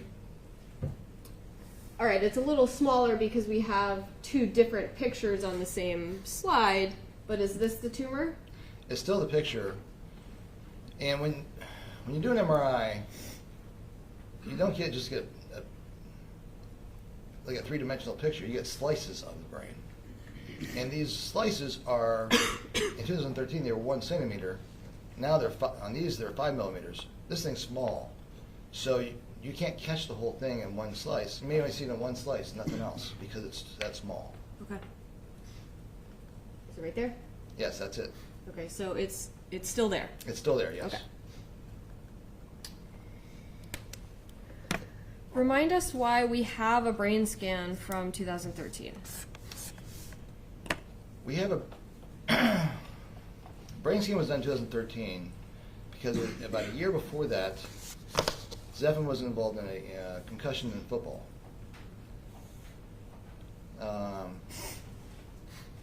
And do we see the tumor on this scan as well? Yes, it's very small. It's even smaller than it was on other ones, and it's just a dot. Is that it? Yes, but you still need good vision to see it. Right. Is this it? That is it right there, yes. All right, on the tip of my finger? Perfect, yes, you Perfect. can see it. Hopefully the jury can see it too. Okay. Now, he had a scan because he had a concussion, and that's protocol, or it could be after a concussion, to get an MRI. Well, he had a concussion during football. He couldn't return to play because he could never pass the concussion protocols. He failed it 6 times. Right. So after that concussion, he never played football again. And then after that, his behavior changed, or became much worse, which is why his mom at the time really thought this concussion was responsible for all the behavior abnormalities. If you were looking at this for the purposes of looking at someone's brain after they had a possible concussion back in 2013, would you have missed this I would have tumor? missed that. There's no way I would have seen that. Okay. There's nothing on axial that's on a single T2 sagittal sequence. And the MRI was done with 1 centimeter cuts, and it was smaller than. So it's not unusual that Zephin's doctors did not pick up on this. No, I don't fault them at all. Okay. Did you run the 2013 scans through the same software? I did. Okay. And I put it where it would have been if we would have seen it, but because it's 1 centimeter, we don't see it on the left side. That's 2013.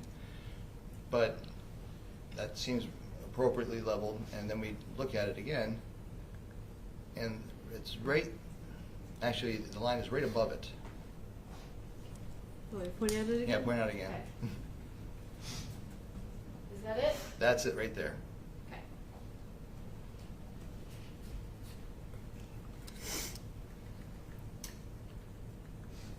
This is a different kind of scan. What is this? This is a PET scan. I explained PET scans. PET scans are more of a function test. The other tests are more structure. This is more function. PET scans. This is a FDG, or fluorodeoxyglucose PET scan, and your brain uses glucose. And parts of the brain that use more glucose use more, and thus emit more radiation because the glucose is radio-labeled. And it's then picked up by a gamma camera that then creates an image. A CAT scan is done initially, so they have a framework to put it on, but that's why it's called CT PET. Is this image blurry because I blew it up, or why are PET scan images so blurry? Are they supposed to be blurry? Yes, because it's little dots from a gamma camera. And they're all just dots. Okay. And what's different about this is that area right there is significantly brighter than the corresponding other side. Brains are supposed to be symmetrical. And that has more intensity than the other side. That should be the same thing. So if something is using glucose, it's active in my brain, it is going to glow white on a PET. It's going to show up more. That's why it's a hot spot, like on a PET scan for cancer. It's lighting up. What about these dark areas? The dark areas are the white matter it's myelinated axons. It doesn't have much use of sugar because all the sugar is being used by the neuron cell bodies that are in the cortex. That's kind of complicated. Let me make that simple.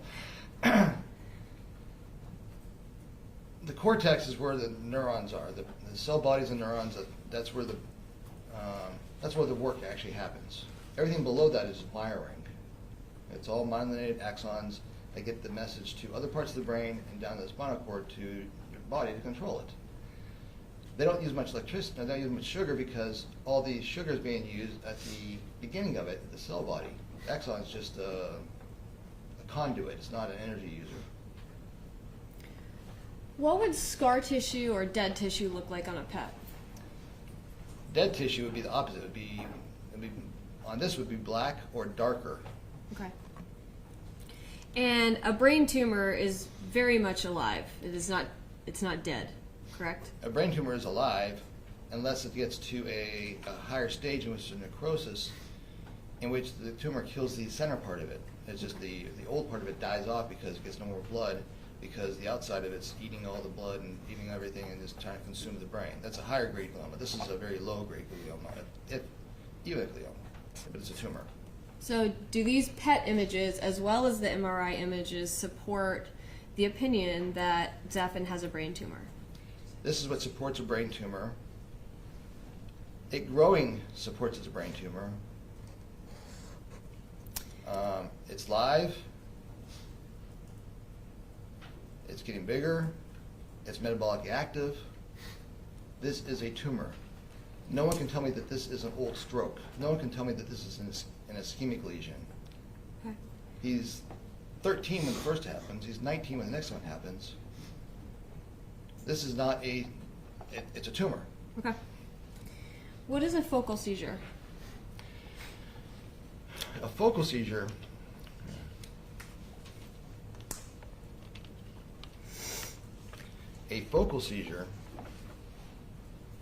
is an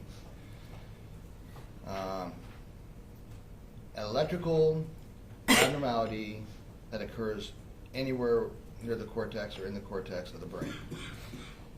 A focal seizure can have any behavior depending on where the focal seizure occurs.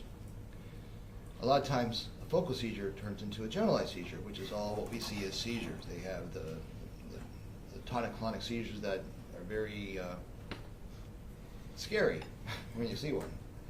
You know, do you stick your finger in their mouth or anything like that? Or no, you don't do that. You just put them on their side. That's all you do. Mm-hmm. Anyhow, a focal seizure is going to be something that could be subclinical, where you can have recurring events associated with the cortex that it's in.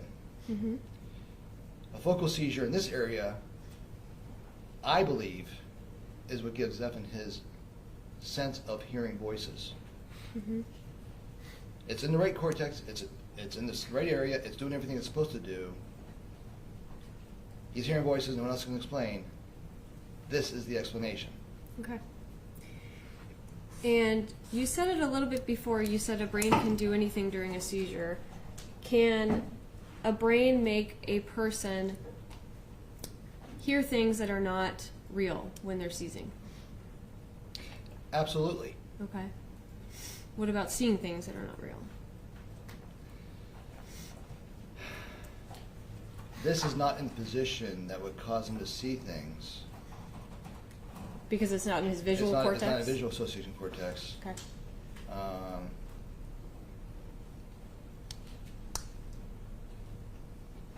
I'm at a loss for visual hallucinations. Okay. When we say seizure, again, you touched on it a moment ago, but I want to highlight it.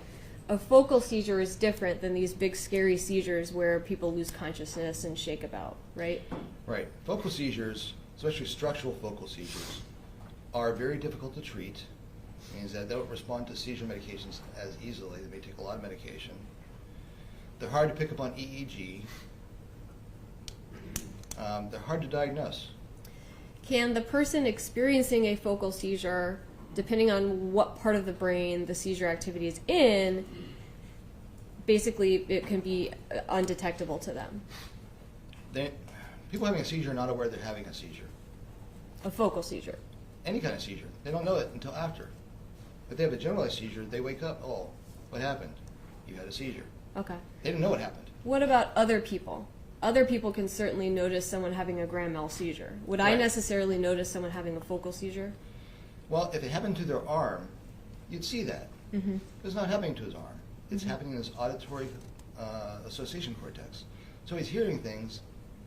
He's hearing things that you can't see. Okay.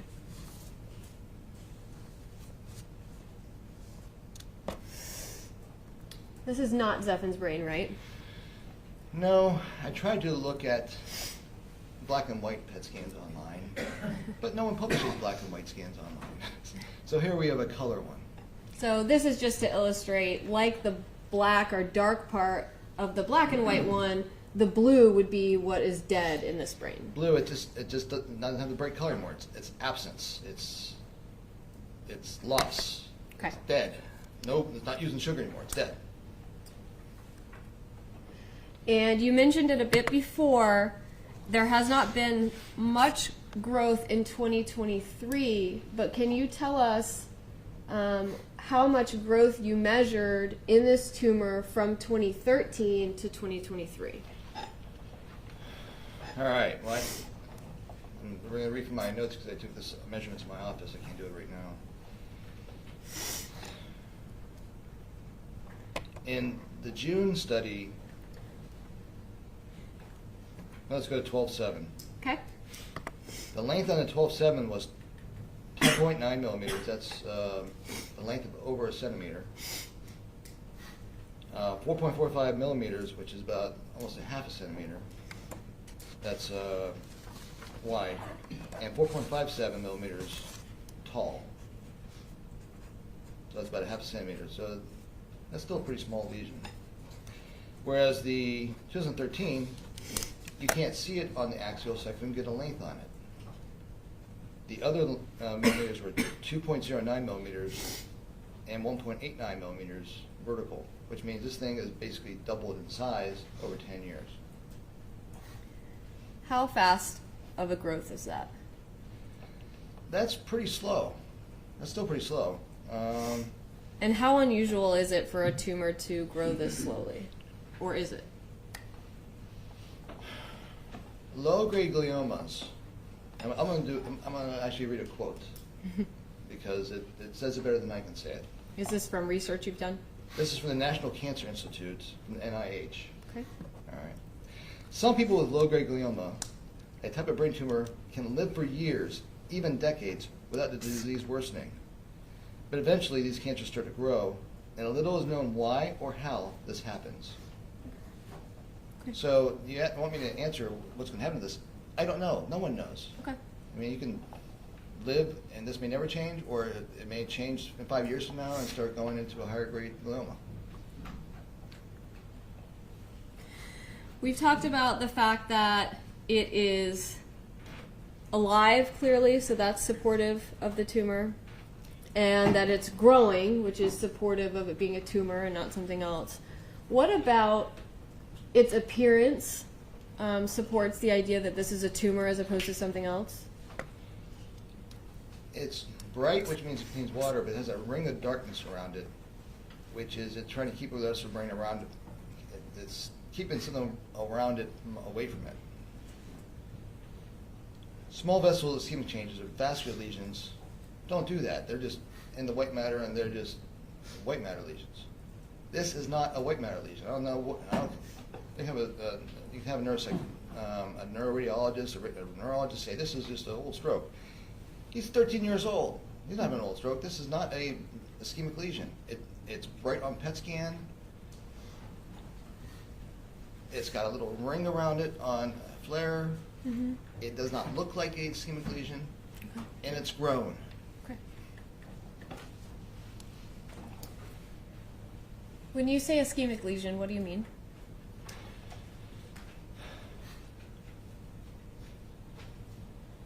I mentioned I was a neurologist in Naples. Yes. We have a lot of older people in Naples, and I look at lots and lots of brains.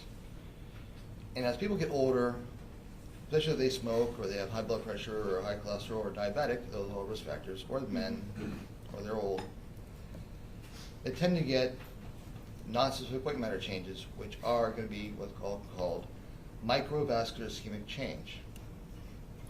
This is an example of microvascular ischemic change. This is not Zephyr, right? This is not Zephyr. This Okay. is just Go ahead. This is an example of white matter lesions. And I couldn't find a lesion where there's just one, because usually when you can't just find one, because they occur in multiples. When at a certain age you start getting them. Imagine the jury. If you look at your brain, you're going to find some of these things. It's just life. It's not anything to worry about. It's just how we age. Okay. So at Zephyr's age, should he necessarily have a white matter lesion? He could have a white matter lesion. Matter of fact, I'm looking for white matter lesions because I'm looking for when I first looked at this, I was looking for concussion. Mm-hmm. I was looking for anything that would give us insight into concussion. But I really didn't find any white matter lesions that look like this, and there were really no other white matter lesions besides that tumor. Mm-hmm. Which was, when I saw it, I was shocked and surprised. Mm-hmm. And I said, aha, that's why he's got voices. This is right after I saw him.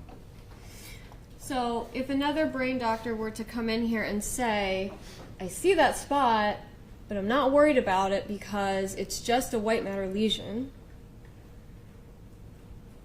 Correct me if I'm wrong. It's very rare to see a single white matter lesion sit there for 10 years and not multiply. For a glioma, that would not be unusual, especially a low grade, because they can stay low grade for a long time. But you don't know when it's going to get more advantage. Any responsible neurologist would repeat this image every couple of years to see where it is. Okay. But just to sum up, it's not a white matter lesion because you typically do not see a single lesion. You see multiple lesions. Right, but if you look at those white matter lesions, you don't see a ring around it. You don't see the darkness that's around the other lesion. They're not the same thing. Okay. Those are microvascular ischemic change. MS also causes, or demyelination can also cause white matter lesions. Those don't look anything like either one of these things, but that's another white matter lesion. These are not Zephyr's brain, right? No, those are high-grade gliomas. Okay. Tell me why Zephyr's tumor does not look as nasty as these. Because low-grade gliomas are low-grade because they're not nasty yet. Mm-hmm. They just have a high propensity to become nasty or like that. When no one knows,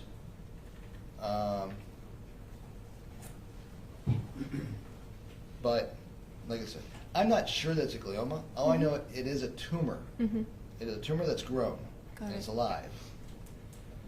Can I ask you something about these images? Yes. When you talked before about high-grade, later-stage gliomas eventually getting necrosis and the center starting to die because the outer space of the tumor is the only thing getting blood, is that what the dark centers represent in these images? On the left upper one, that's a dark center, that's necrosis. On the right two, there's blood in those two. There's blood and there's water. Okay.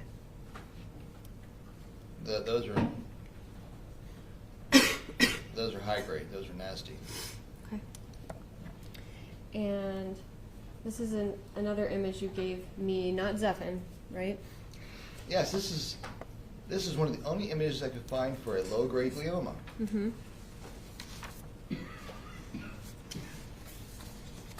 Kind of looks like it, doesn't it?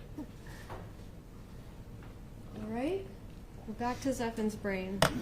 Yes. Let's go back to what area this tumor is in. Tell us again, and then tell us what that area of the brain does. It's in this left supramarginal gyrus. The left supramarginal gyrus is part of the auditory association cortex. Right adjacent to it, across the sylvian fissure, is Wernicke's area. Mm-hmm. Wernicke's area is the part of our brain that understands everything. If you have a stroke in your Wernicke's area, you'd have a aphasia where you could not understand anybody. It's a very important stroke. But it's where we hear everything. It's where we don't hear it, that's where we understand spoken language. So if you have a And tumor, also reading language, you can't read either. okay. If you have a tumor in this area or you have focal seizure activity in this area, you are going to have trouble either understanding language or processing language somehow. You have a lesion of any kind in this area, it's going to affect your ability to understand or how you process language. Okay. I'm going to talk about the concussion for a moment, and then we'll go back to some of your neurological testing. Okay. All right. What is brain atrophy? Brain atrophy is shrinkage. Our brain shrinks as we get older, neurons die. And as a result, our brains shrink, and that's life. But not when we're young, not when we're 10, 20 years old. This is when you're like 50, 60, 70, 80. They start shrinking quite a bit then. Can you tell us what we're looking at here? Okay, the first one on the left, it's the actual left, Yes. is the MRI from 2013. This is March 11, 2013. What I call the attention is to the amount of white. The white is the spinal fluid in between the gyruses. And is the brain smaller on the right? On the right side, you can see that now there's more space between the gyruses, especially in the temporal lobes. Where's the temporal lobe? Temporal lobes is the sides where you see all that white. That's the temporal lobes. Can I point at it just to be sure? Here? Yeah, right in there. That's all. That's the insert cortex, and that's right where the temporal horn's coming out. Okay.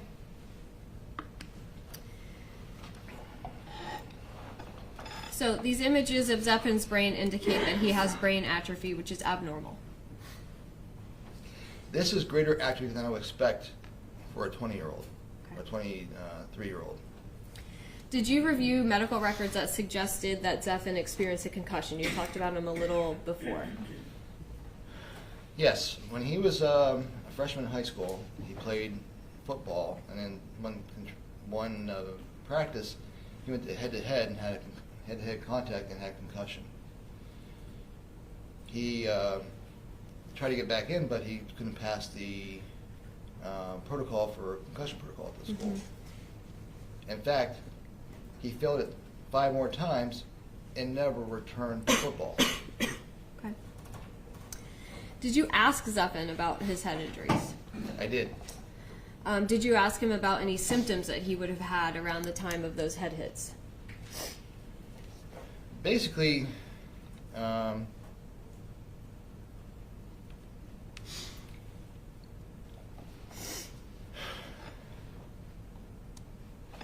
asked him his symptoms then. Do you remember a report of vomiting? Oh yeah, he vomited. Yes, he vomited after the headache. I thought it was behavioral change. Yes, he vomited after the concussion, but well, that makes it a concussion. But the fact he couldn't pass his concussion protocol is he suffered concussion.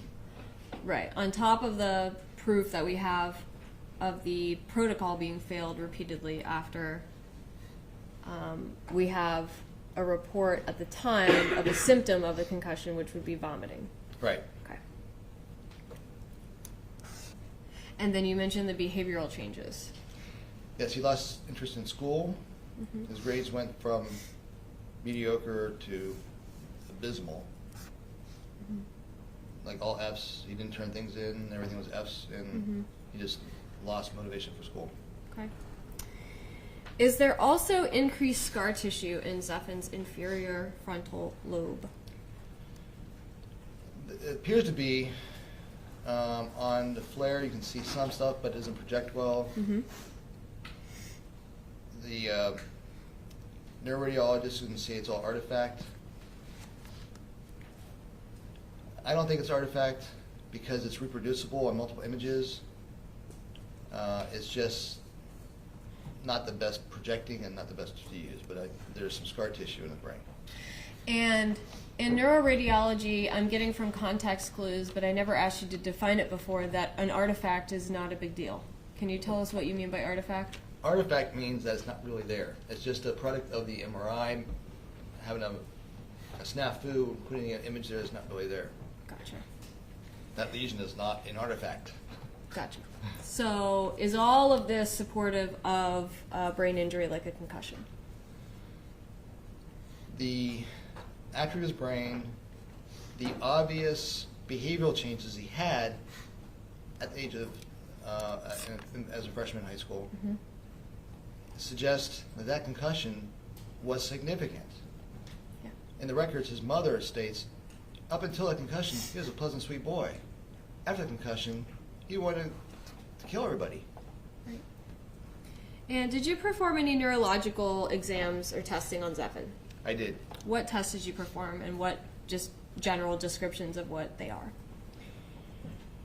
Let's see. I saw Zephyr twice.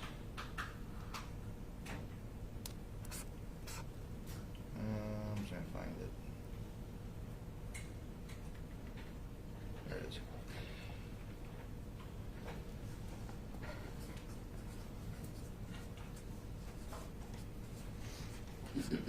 I saw him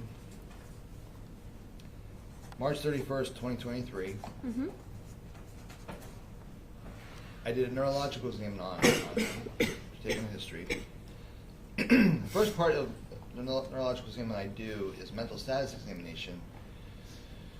And I do that by using something called MoCA, Montreal Cognitive Assessment. I've been doing them a lot lately because of the Alzheimer's disease coming out. There's new testing for it.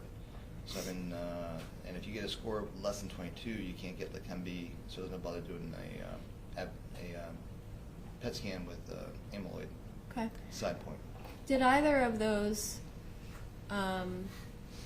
exams indicate that Zephyr had any language impairment or any problem with his auditory association cortex?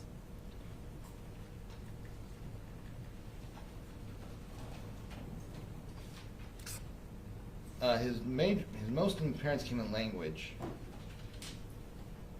His impairments are basically language and executive function. Okay. And are these impairments slight?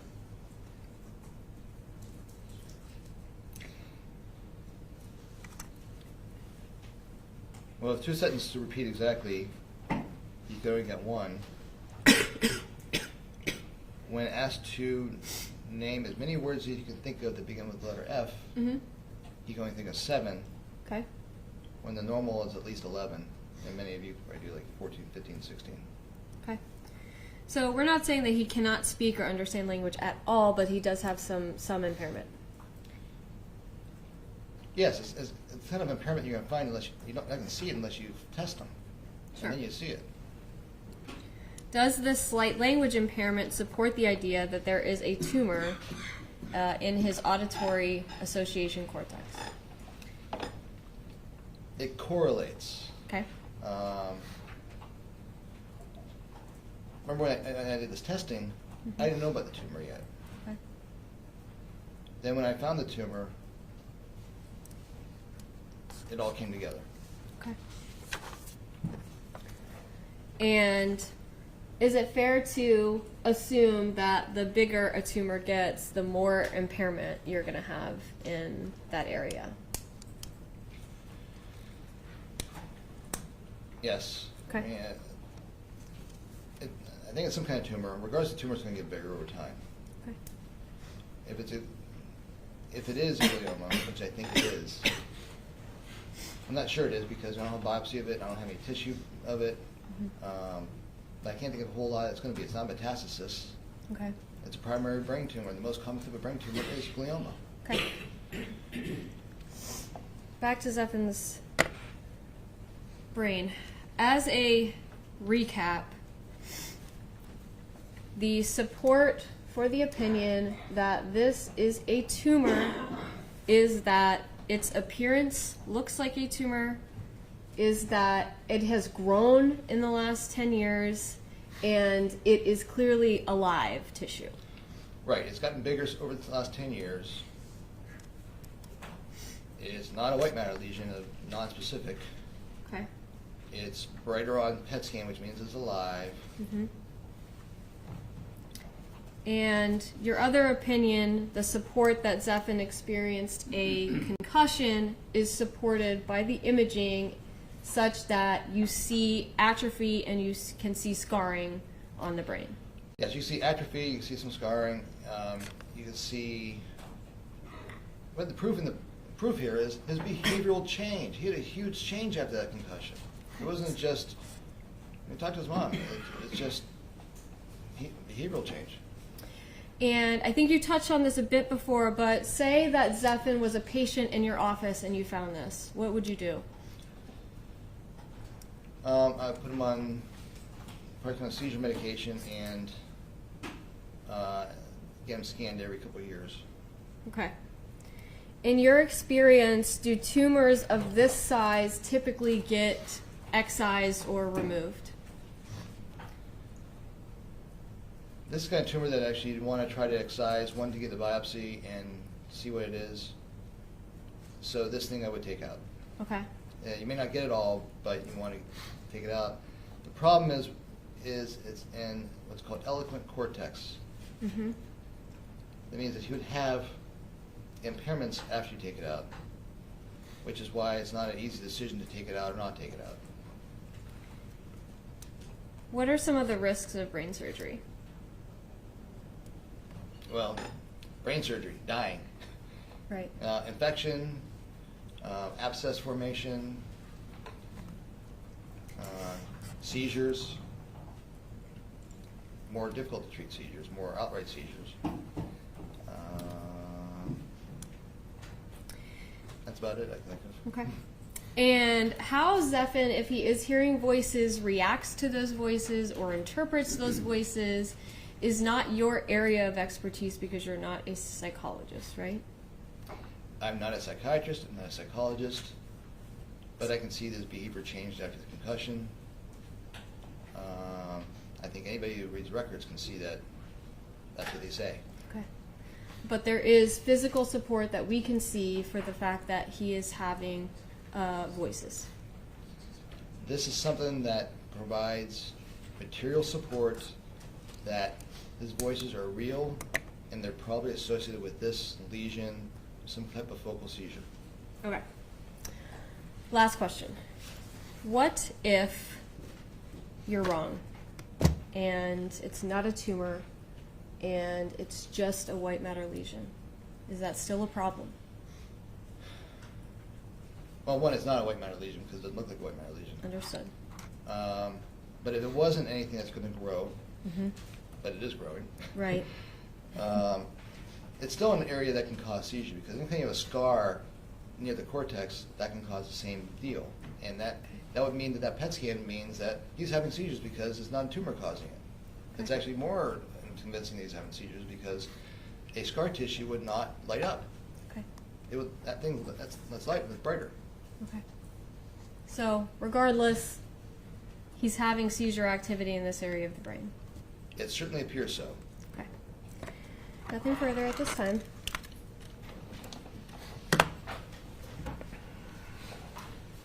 Morning, Dad. How are you? Good, how are you? I'm all right.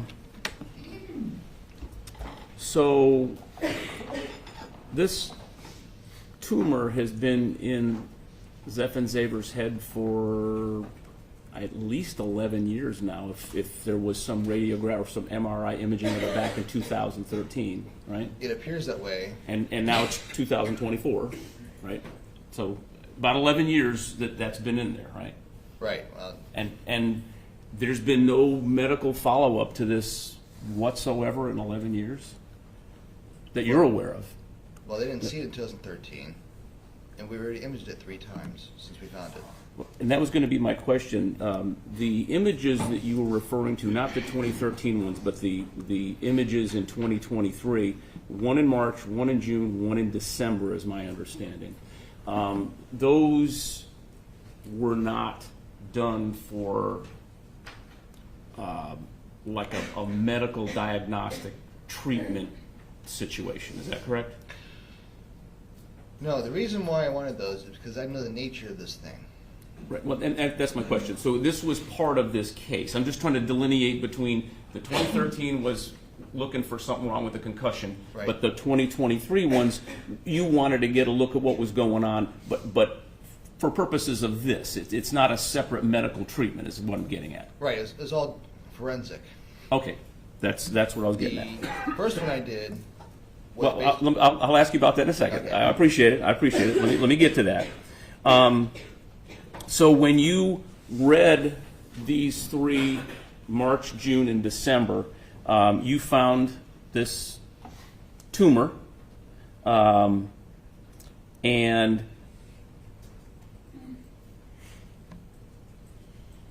it caused you concern, I guess. yes. Okay.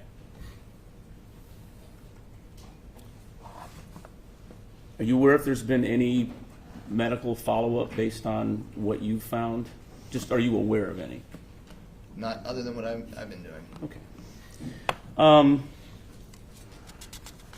So there's not been a biopsy that you're aware of? Just that you're aware of. I mean, No. I know you only know what you know. I'm not trying to have you know something you don't know. So one of the questions I have for you is, today you told the jury, and I tried to write it down, I don't have the record right in front of me, but it was something along the lines of, aha, that's why he's hearing voices. I wrote it down pretty close. So I'm going to call that an aha moment. Okay. You got an aha. That's why you knew that. And of course, today you came in and took an oath. I did. You're going to tell the jury everything, tell them the truth. Do you remember testifying a while back about the significance or something about that voice and that auditory aha moment? You look at the highlighted portion there. You remember that testimony? This is during my deposition? Yes, sir. Yeah. Okay. What did you testify to during that deposition? I'll read it. Yes, please. So, well, it may play a part in the auditory hallucinations, either from processing interruption or from outright focal seizure, that sounds like voices in his head, because that is possible. I'm not saying that's what happened, because he has depression and he has psychosis, but he's probably more than that. So would you agree with me, doctor, that it sounds like voices in his head because it's possible? I'm not saying that's what happened, because he has depression and he has psychosis, so it's probably more likely that. Would you agree that, aha, that's why he's hearing voices, is a little more assertive or a little different than what you originally testified to? Yes, it is. And I know you've been asked this several times, and I don't want to belabor it, but I just want to put it on the record. Are you 100% sure that what we saw up there is a tumor? Tumor, I'm 99% sure it's a tumor. A glioma, 70%. And I think you've testified about how big it is, correct? I did. Considerably different than the other uglier tumors that we talked about, or you talked about. Yes, but they're different grade tumors. They're very different animals. I understood. I'm just saying it's considerably different. Right. Different animal.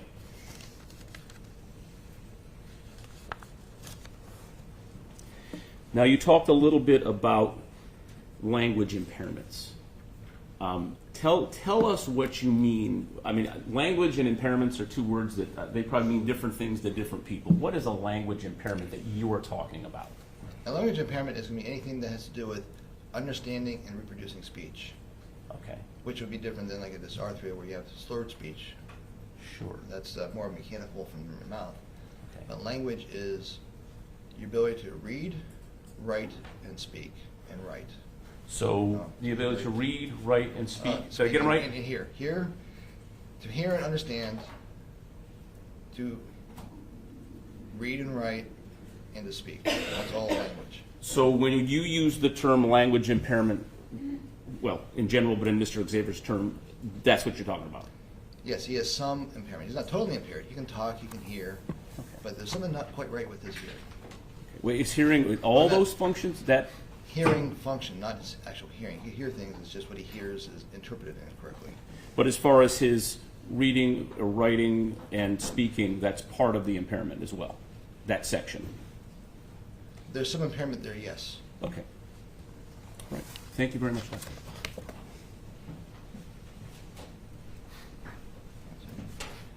The prosecutor asked you about whether there was any follow-up or biopsy that you were aware of. Isn't it true in medicine that sometimes leaving something alone is a risk, and sometimes biopsying it or doing surgery on it is also a risk? Yes, that's why I mentioned earlier that it's a big decision whether to take it out, biopsy, or do anything, because this is in his auditory processing areas, his association cortex. If you stick a needle in there, you're going to cause some damage.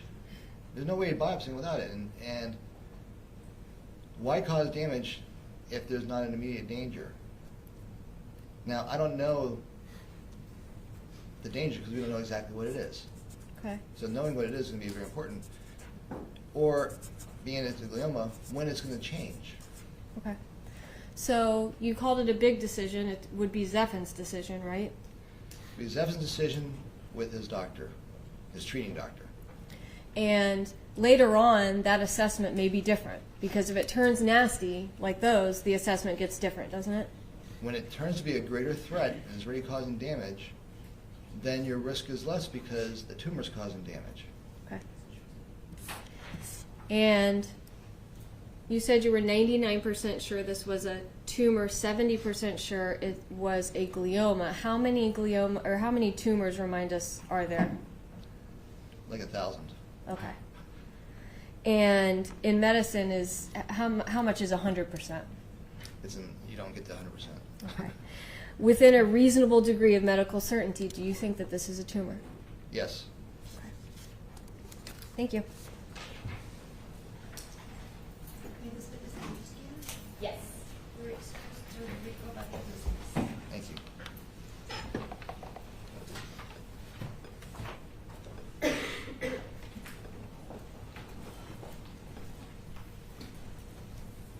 Robert Hines.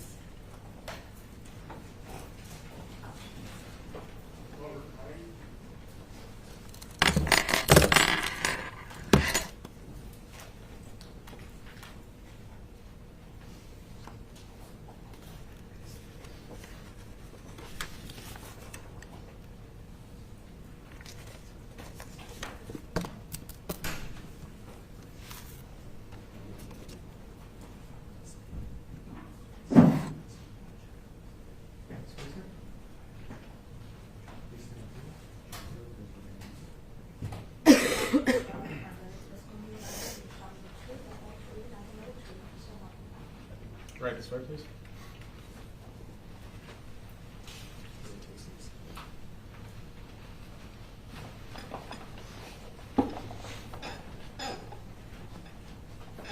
Will you please introduce yourself to the jury and spell your name for the court reporter?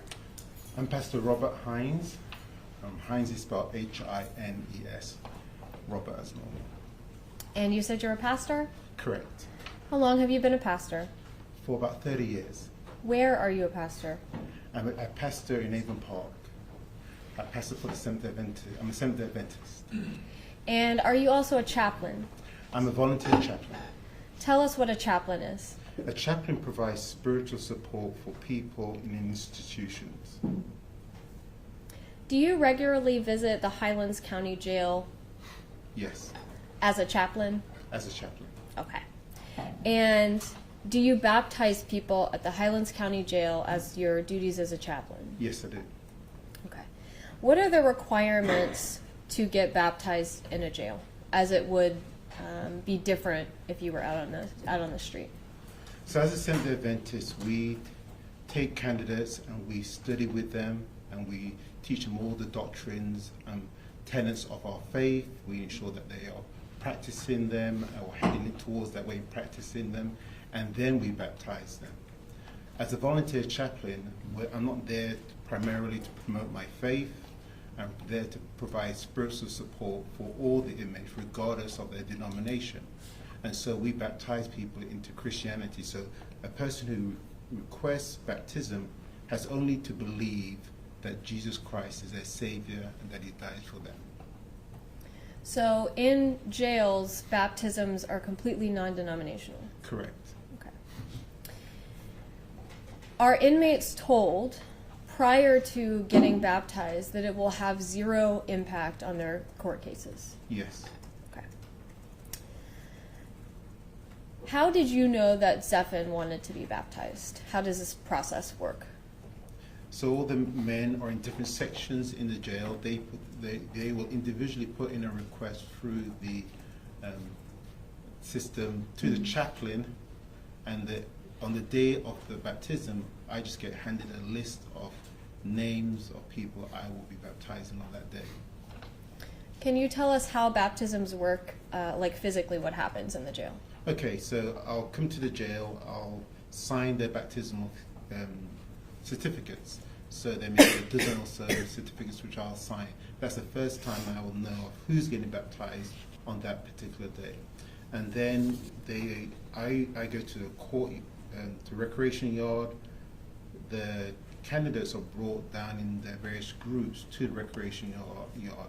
We then speak with them about faith, about spiritual warfare, about spiritual growth, about it having no impact on their case, and that this is just between them and God. Mm-hmm. And then some may get changed, and then we have a 5-foot horse watering trough. And that is filled, and then they stand at one end, and we baptize them by immersion. And then they go to get changed, they're given a certificate, they're given some study material, and then they go back to their cells. Did you baptize Zephan Xavier? Yes. May I approach? I've showed the state, I'm showing the witness what has been marked. For identification as defense exhibit 42, do you recognize this document? Yes. How do you recognize it? It is a baptismal certificate that we issued to inmates in the jail. Whose baptism certificate is it? This is Zephan's. Okay. I would ask that it be admitted. No objection. Thank you.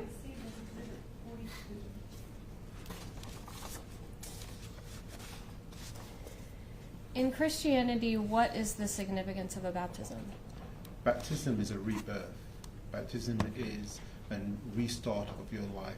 Your old life has been washed away. You're basically rebooting your life, restarting it. So the errors, sins, mistakes of the past are washed away, cleansed, and you can have a new start in Christ. And the whole objective is to walk with Christ as you grow from day to day. You've been a pastor for a long time. I assume that you have conducted many, many, many baptisms. Mm-hmm. Do you ever take it upon yourself to judge the genuineness of the person standing in front of you being baptized? Can I divide that question into two? Sure. Those outside of jail and those in jail? Sure. Okay, so outside of jail, we do make that judgment because we want to know that they are accepting Seventh-day Adventist beliefs. So we do make that judgment. Inside jail, we do not, because they're going to have to volunteer. Nobody's pressured into baptism. It has to be completely voluntary. And so we don't make a judgment. If they've gone through the steps to request baptism and they have been attending Bible studies, then we believe it's going to be genuine. Thank you.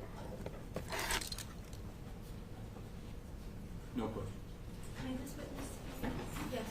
So you are excused.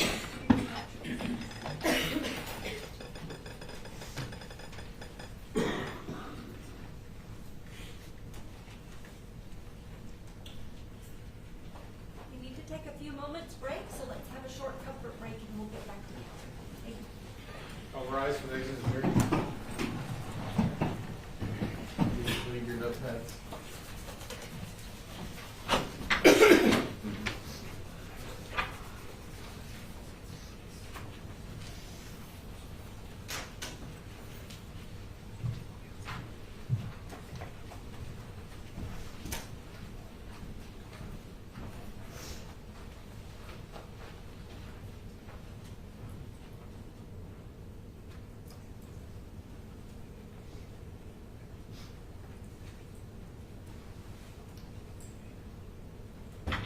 I have a question. This is our, do we have another witness after this one? We could start. Okay. We will not finish before lunch. We'll take our break then. Y'all can get ready with everything you need to do. We'll get started and then we'll take a lunch break at whatever time. I don't know if y'all have a suggestion, 4:15, something like that maybe? Sure. Okay. And then come back around 1:15, 1:20, continue on, and then you have another witness after that.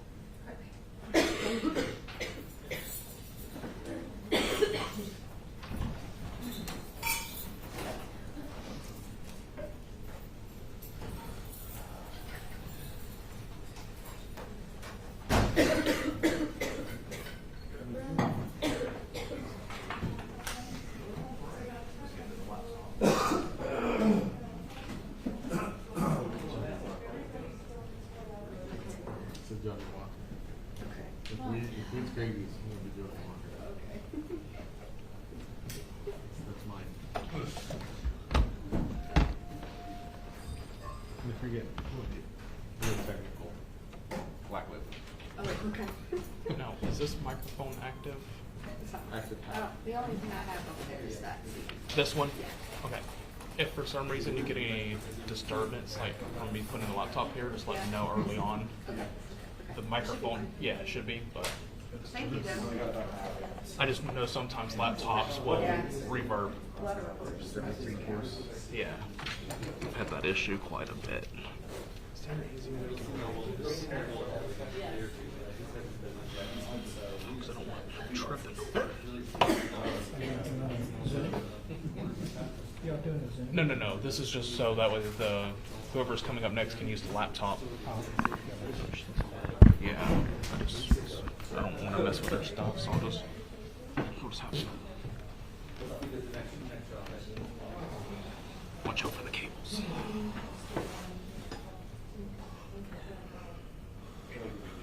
Usually if they use that, it like. Yeah, no, this is just for the presentation.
May be seated.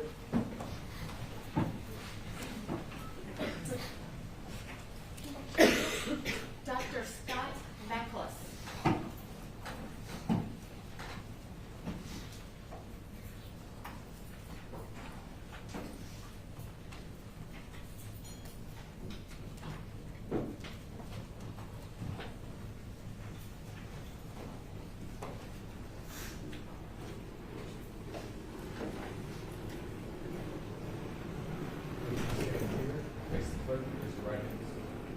Do you solemnly swear or affirm that the testimony you're about to give shall be true, the whole truth, and nothing but the truth, so help you God? Yes, I do. Right this way, please.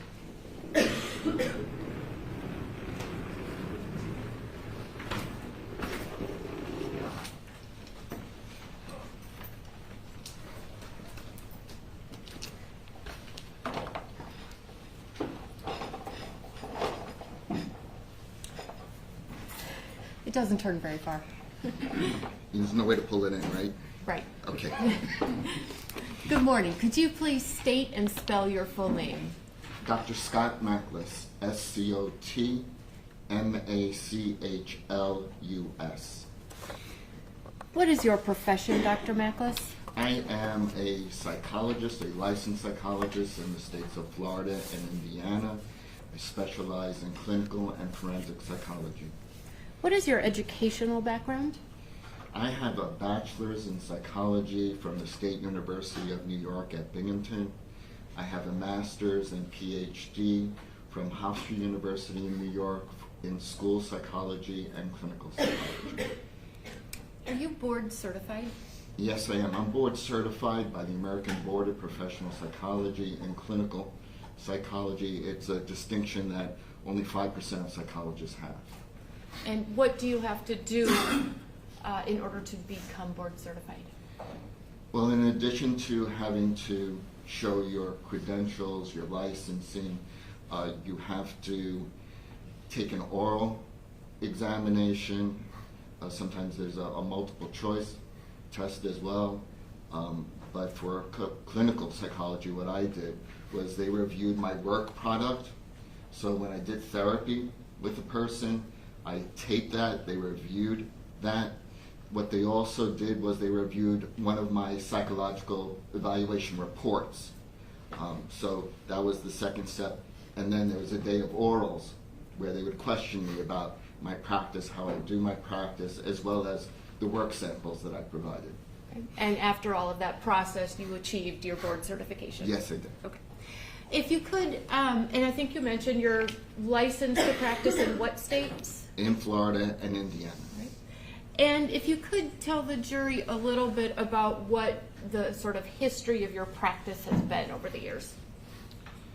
Well, I started off in New York. I was a intern psychologist right out of graduate school, and then when I became licensed in New York, I became staff psychologist at a hospital named Brunswick Hospital.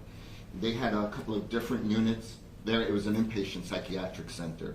They had an adolescent unit, a general population unit, a substance abuse unit, and I did that for 4 years total. I was at Brunswick.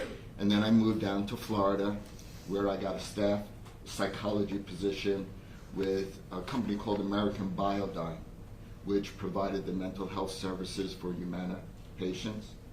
I did that for between 1 and 2 years, and then I became the clinical director of Fairlands Treatment Center, which was an alcohol treatment center. They also provided services to adolescents. I did that for 1 or 2 years, and then I was the clinical coordinator of mental health services for Martin Plant Hospital in Clearwater, which is now part of the Baycare system. And I did that for 5 years, where I supervised, provided treatment, as well as supervised staff, put together programming for their general population, their substance abuse program, their partial hospitalization program, and later on their outpatient program. And then in 1997, I went into private practice full-time. I had always had a small private practice while I was working in these other positions, but in '97 I went full-time private practice, doing individual, family, marital therapy on an outpatient basis. And then in 2004, 2005, I started doing forensic psychology work, which is applying my skills as a psychologist to matters of law. And then in 2014, I've transitioned fully to this is what I do as my profession, forensic psychology. So are you no longer have a practice where you're seeing patients for counseling, therapy, that sort of thing? You're fully doing the forensic work with the court system. Yes. And as part of your forensic practice, are you on what is called a court-appointed expert list? Yes, in the 5th Judicial Circuit, which is the counties of Lake County, Marion County, Citrus County, Sumter, and Hernando, I'm on the court-appointed list. So this is a list in which judges pick from for mental health experts to do evaluations on defendants, usually for the issue of competency to proceed. And so as a doing the court-appointed work, you're not getting hired by the prosecutor, you're not getting hired by the defense, you're getting hired by the court. Correct. Right. And how many years have you been doing that? Well, with them, I've been doing it since 2014, 2015, but I've done it in other judicial circuits as well. Okay. In the course of the court-appointed work, do you do evaluations, make reports, and at times testify in court? Yes. And in the course of your forensic practice that you have you had the opportunity to work on capital cases or cases in which the death penalty is being sought? Yes. Approximately how many capital cases have you worked on? I've worked on approximately 50 capital cases. Now, in the course of your work in capital cases and through the course of being hired by teams and doing things, have you had the opportunity to testify in court in these types of proceedings? Yes. Okay.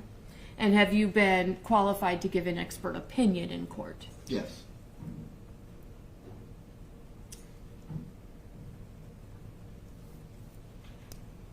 Were you hired by our team, our defense team, to work on Zephin's case?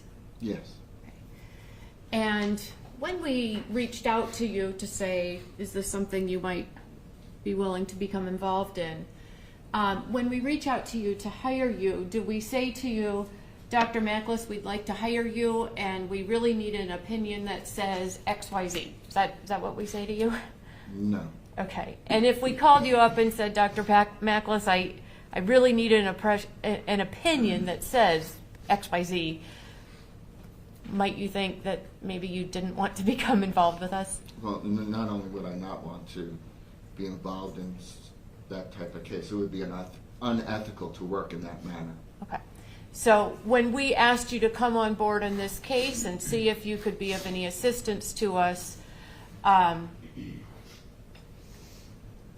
the job that we were asked to do was to review the case, do an evaluation, and see if you had an opinion that would be helpful to us. Correct. Now, have you been hired by defense teams on cases, and in capital cases, where after your review of the case and after perhaps an evaluation with the defendant in the case, you had to say to the team, look, I don't have anything that's going to help you out? Yes. Okay, and that could be for, I guess, a variety of reasons, right? Mainly it's because after doing the evaluation, the information that I've obtained about the evaluation, about the defendant, is not going to be helpful to the defense in their defense of their client. Either information comes out which is deleterious, which is negative for their client, or what I find in the evaluation that I'm doing is that they're malingering that they are trying to present themselves as having problems that they don't actually have, or they're exaggerating problems that they don't actually have. So it does happen that you're hired by a team, you do the workup, and then you end up not testifying as you are here today. Yes.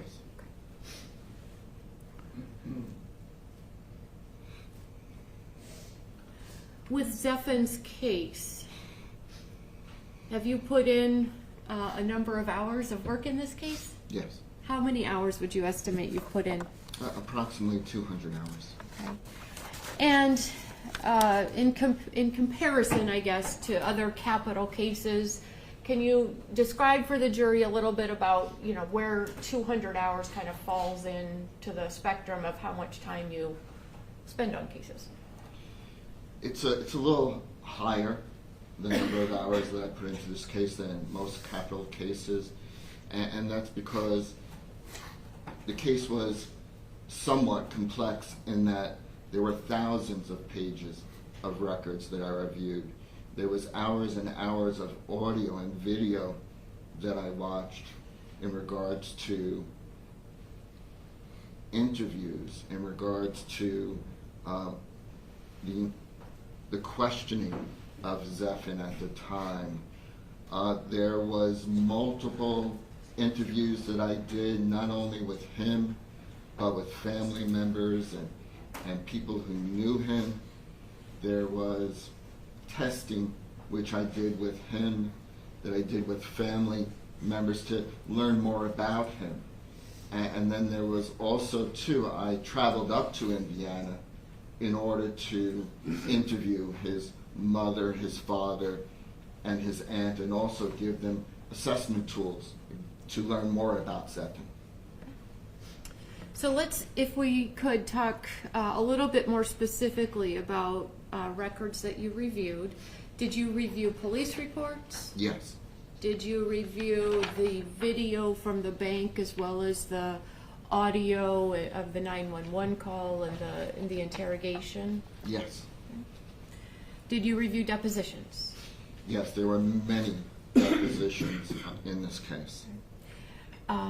As part of the police reports and those materials, did you have the opportunity to review Zephin's social media history that the police gathered when Zephin was arrested? Yes, which was hundreds of pages. Okay. Did you have an opportunity to review additional information from Zephin's phone download? Yes. Did you review video of visits that Zephin has had since he's been in jail? Yes, the video visits that I reviewed were mainly with his mom and with his brother, Zachary. Okay. And did you see any, with the video visits that were provided, did you see any video visits between Zephin and his father? No. In terms of records, did you have an opportunity to review records from some of Zephin's treatment providers from back when he was an adolescent, his child, teenage years? There were many records from various psychiatric hospitals, general hospitals, outpatient counselors. There was many treatment records which I reviewed.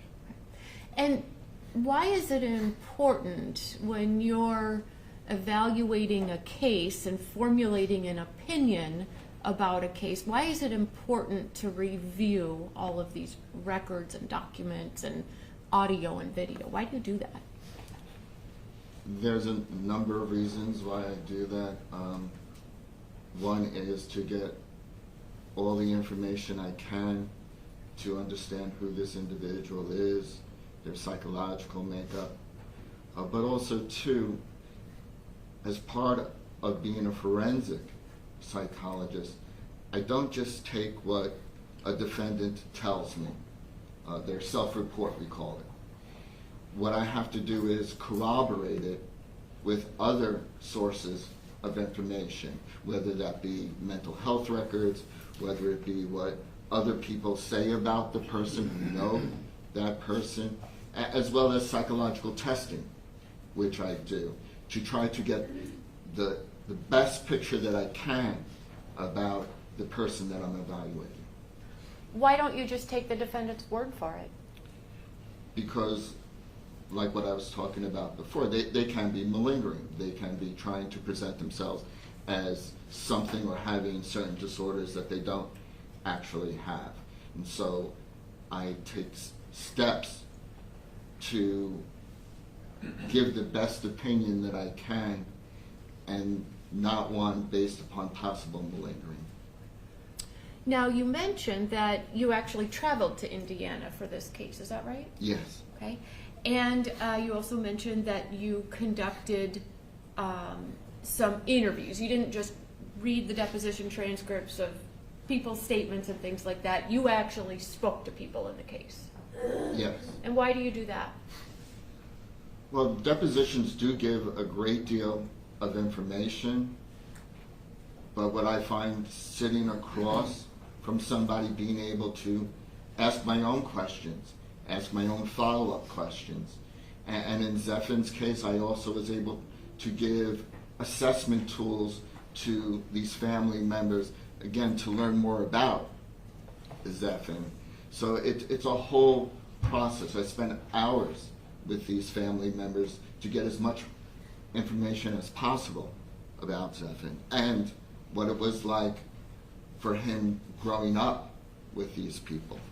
So when you say, you can get information from depositions, as a psychologist, a forensic psychologist, I can imagine you might read a deposition sometime that a lawyer, not a psychologist, is conducting and think, oh, they should have asked that question or they should have asked this question. Is that why actually conducting an interview yourself, you can ask those questions and get those answers? Yes, and many times I do interviews over the phone, which could have been done in this case as well. But even when I do assessments of individuals in the jail, many psychologists or many experts will do them by Zoom now. And that is not something I'm comfortable with because there's a break in the communication when there's something in between, even a Zoom video interview, as opposed to, in my experience, sitting right across from that person and having that one-on-one connection with them. And I find that those interviews also, too, go much longer, and I get much more information when I'm sitting with that person rather than a telephone interview or a Zoom interview. Okay. So who did you speak with in this case personally, aside from Zephin, obviously? The witnesses, family members, friends, who did you talk with as you were preparing your review of this, or as you were doing your review of this case? And I'm looking. Yes, if it would refresh your recollection to look at your notes, please do. So when I went to Indiana, well, first of all, with Mom, Misty, and with Dad, Josh, I had first done telephone interviews with them. And then later on, I traveled and did the in-person interviews with them. And I also was able to meet with his aunt, Stacy Hendricks, while I was in Indiana. But I also did other telephone interviews with people, and that would include Lori Walter, which I recall was a friend of Misty's, Tilly Kane, which was a teacher of Zephin's, Janine Xavier, which is an aunt of Zephin's, Michelle Cross, who was a babysitter for Zephin and for Zachary when they were very young. And then I also had the opportunity to speak to his counselor, Patrick O'Connell. Okay. And did you find that the information you learned from those folks to be helpful in helping you form your opinions in this case? Yes, some of the information I got from certain people was more informative than others, but all the information that I obtained was important in my evaluation. And have you met with Zephin himself? Yes, I have. And how many times have you met with Zephin?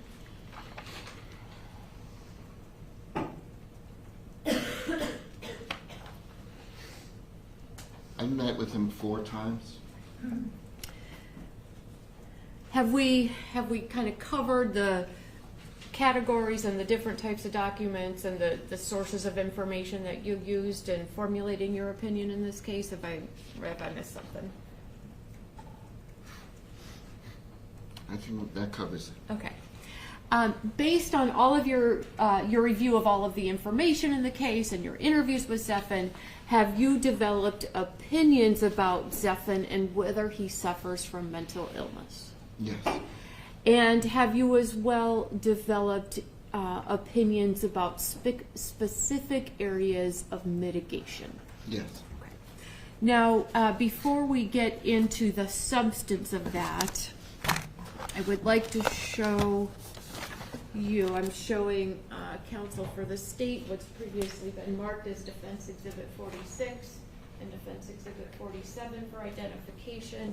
May I approach the witness? Dr. Mackles, have you previously seen these documents? Yes. You recognize what they are?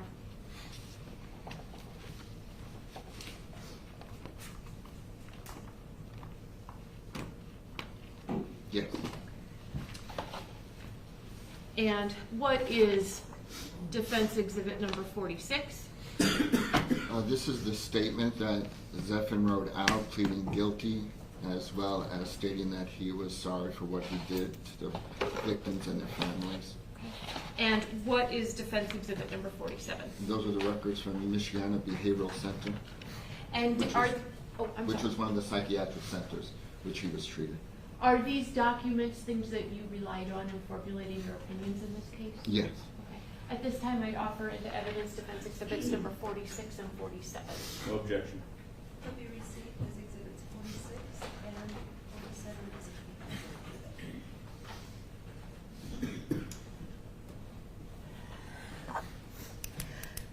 Okay, Dr. Mackles, as we work through your testimony, would a slide presentation be of assistance to you as we present your testimony to the jury? Yes. Okay. All right. So, as we start to talk about your opinion about Zephyr, if you would, talk to us about the relevance of adverse developmental factors to this sentencing proceeding.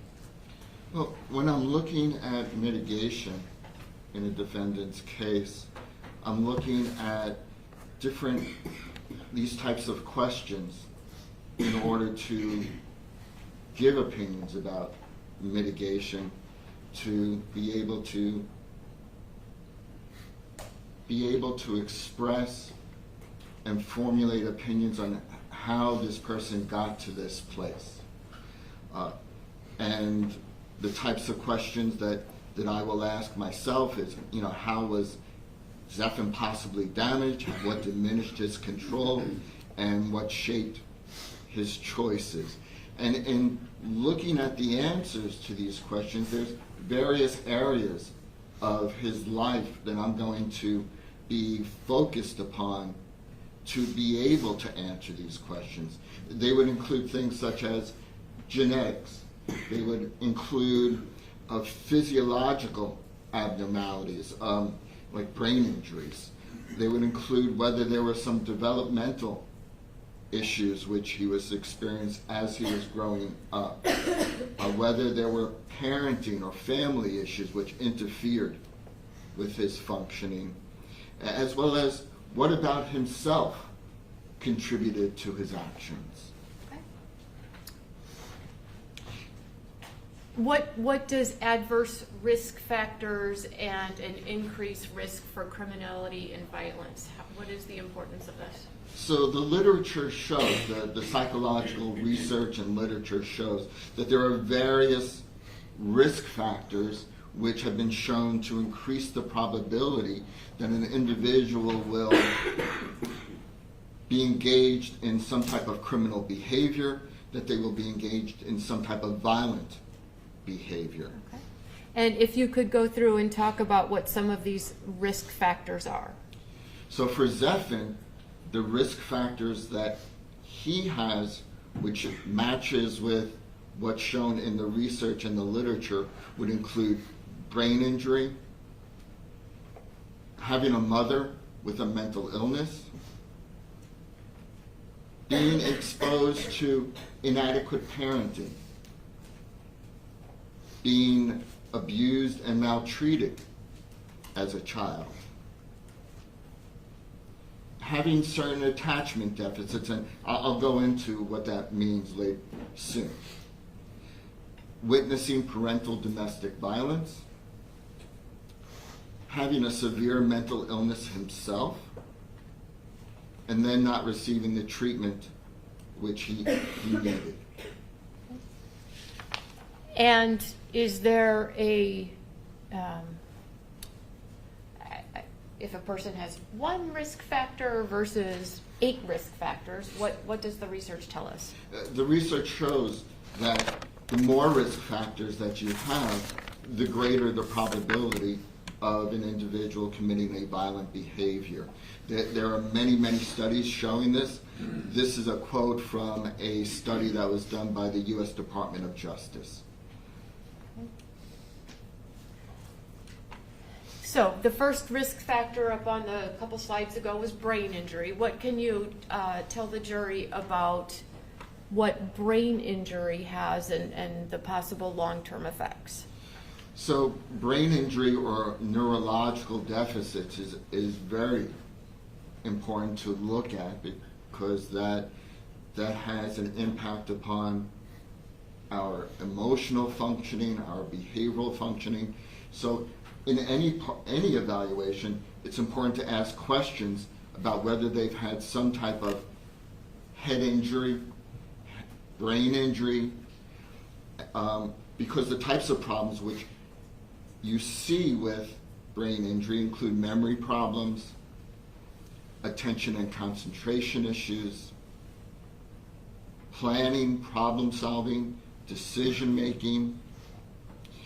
These 3 factors is what we call executive functioning. It's a higher order processes for our brain. It's not just reacting fight or flight. These are the types of issues that a person will first see problems with if they've experienced some type of brain injury. They'll also experience problems with social interactions and relationships, and they'll have difficulty maintaining employment for the top 4 reasons. If a person's having memory problems, attention problems, not getting along with others, they're going to have problems at work. Other types of problems that they would have is emotional problems. They would have problems with depression and anxiety, possibly. They might have mood swings due to a brain injury. They can have changes in personality. It can affect their impulse control being that they're acting before they're thinking about the consequences of their behavior. As well as it can cause them to become more irritable and aggressive. Now, in the course of reviewing records in this case, did you have an opportunity to look at the evaluation that Dr. Carrie Cadwell had conducted back when Zephyr was 15 years old? Yes. Okay. And we heard Dr. Stilson talk about this somewhat yesterday. What did you pull out from this and why it was important to you?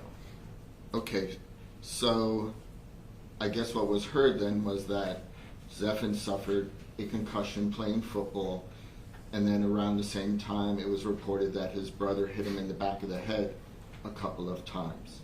So he was having difficulty with certain areas of functioning. He failed the impact test, which is, I believe, a neuropsychological exam, and so Dr. Caldwell did an evaluation on him. And what she found in her report was that he was reported to have decreased attention and concentration. He had deficits in visual memory and learning. He was appearing to be more fidgety and restless restless as compared to before the head injuries, and he was having increased problems with sleep and nightmares. She also found, too, in doing her interviews, that he had increased social anxiety as compared to before the injury, that he was having increased feelings of depression. He was more agitated. He was losing his temper more. So where we saw on the previous couple of slides where you talked about brain injury and the possible long-term effects, then when you're looking at the records in Zephin's case, you see that there was this evaluation done after the concussion. Zephin is 15 years old, and you see the effects that we had just talked about that were possible consequences. Yes, some of the characteristics that were pointed out in Dr. Caldwell's evaluation are the same types of symptoms that one typically sees if a person has experienced some type of brain injury. Okay. And then there is additional information about Zephin's brain that you considered in your evaluation. And the jury, of course, has just heard, you may have seen Dr. Rubino out in the hallway, has just heard his testimony, but are you aware of sort of what Dr. Rubino's findings are? Just his basic findings, and they're on the screen there. My understanding is that he found a small tumor in a part of his brain and found scar tissue in 2 other parts of his brain. That's not my field. I'm not a neurologist, I'm a psychologist. But as part of my evaluation of Zephin and part of the assessment tools that I used, I gave him what is called the Brief A, which stands for the Behavior Rating Inventory of Executive Functioning for Adults. And what this is I had Zephin, his mother, his father, and his aunt complete this assessment tool to rate Zephin on various areas which reflect brain functioning. And there were consistent findings with all of them that they were saying he has deficits in impulsivity, in memory, in organization, and problem solving. These are all, as I described before, part of the executive functioning, higher order brain functioning that we have. That you'll see deficits in those things if an individual has a brain injury. If we could, I think, kind of have a roadmap on the next slide of some of the issues that we're going to talk about as we work through your testimony. Can you tell the jury, sort of as the overview, what we're going to be going through? Yes. When I first started with those bullet points of things that adverse risk factors affecting an individual and their emotional functioning as well as their behavioral functioning, one of the areas was family and parenting. And there's a number of issues that were identified as significantly affecting Zephin. One is his mother was mentally ill or had a mental illness. He was exposed to the inadequate parenting, abuse and maltreatment, attachment deficits, and witnessing parental domestic violence. All fit into this category of family and parenting factors. Okay. And so if we could start with the first risk factor identified there, Misty's mental illness diagnoses. First of all, why are we talking about Zephin's mom's mental illness? Well, as after I go through this, through genetics, through dealing with a parent with a mental illness, that has several negative side effects in one's development. I'll talk more in detail. So I just want to be, we're not just talking about Zephin's mom because we're trying to expose mental illness and, shame her or something. That's not what we're doing here, right? This has an impact on Zephin. Oh, absolutely. Okay. I mean, my purpose was not to evaluate her for the purpose of just evaluating her. This is in direct relation to how it affected Zephyr. Okay. So, let me go back a second. So in my interviews with her, what's also talked about in the records is that when Zephyr was between the time that he was born until he was 6, 7, maybe 8, his mom was dealing with significant mental health issues. According to some people, they started when Zephyr was born or even before Zephyr was born, and they exacerbated. They got worse, certainly after the birth of Zachary, who's about 2 years younger than Zephyr. And what she told me... She being Misty? Thank you. What Misty told me was that at the time around the birth of Zachary, she was going through some very severe mental problems. She did go for help, and at that time she received several different diagnoses. One was postpartum depression. Postpartum depression is when a mother, after giving birth to a child, experiences depression, severe anxiety, fatigue. She also said that she was diagnosed with bipolar disorder, and this was also documented in Dr. Caldwell's report, as well as reports from the Bowen Center, which was a counseling center that Zephyr received some counseling from. A bipolar disorder is characterized by mood swings, where you have issues with mania, depression, irritability. Sometimes there's compulsive behaviors like excessive cleaning that can occur. People will be up all night cleaning, as well as engaging in reckless behavior. And an example of reckless behavior would be impulsive spending thousands and thousands of dollars, having a gambling problem, and spending all the family's resources on that. There's many different types of reckless behavior that a person experiencing bipolar goes through. Those are just a couple of the examples. She also said that she was diagnosed with schizophrenia. Schizophrenia is a disorder where a person has hallucinations, and that is hearing voices when nobody's talking, or seeing things when there's nothing there.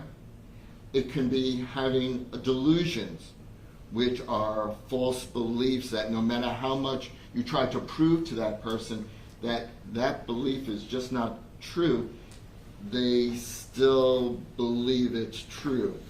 A classic delusional belief is a paranoid delusional belief, where people think that others are out to get them or following them, or the CIA and FBI are tracking their movements.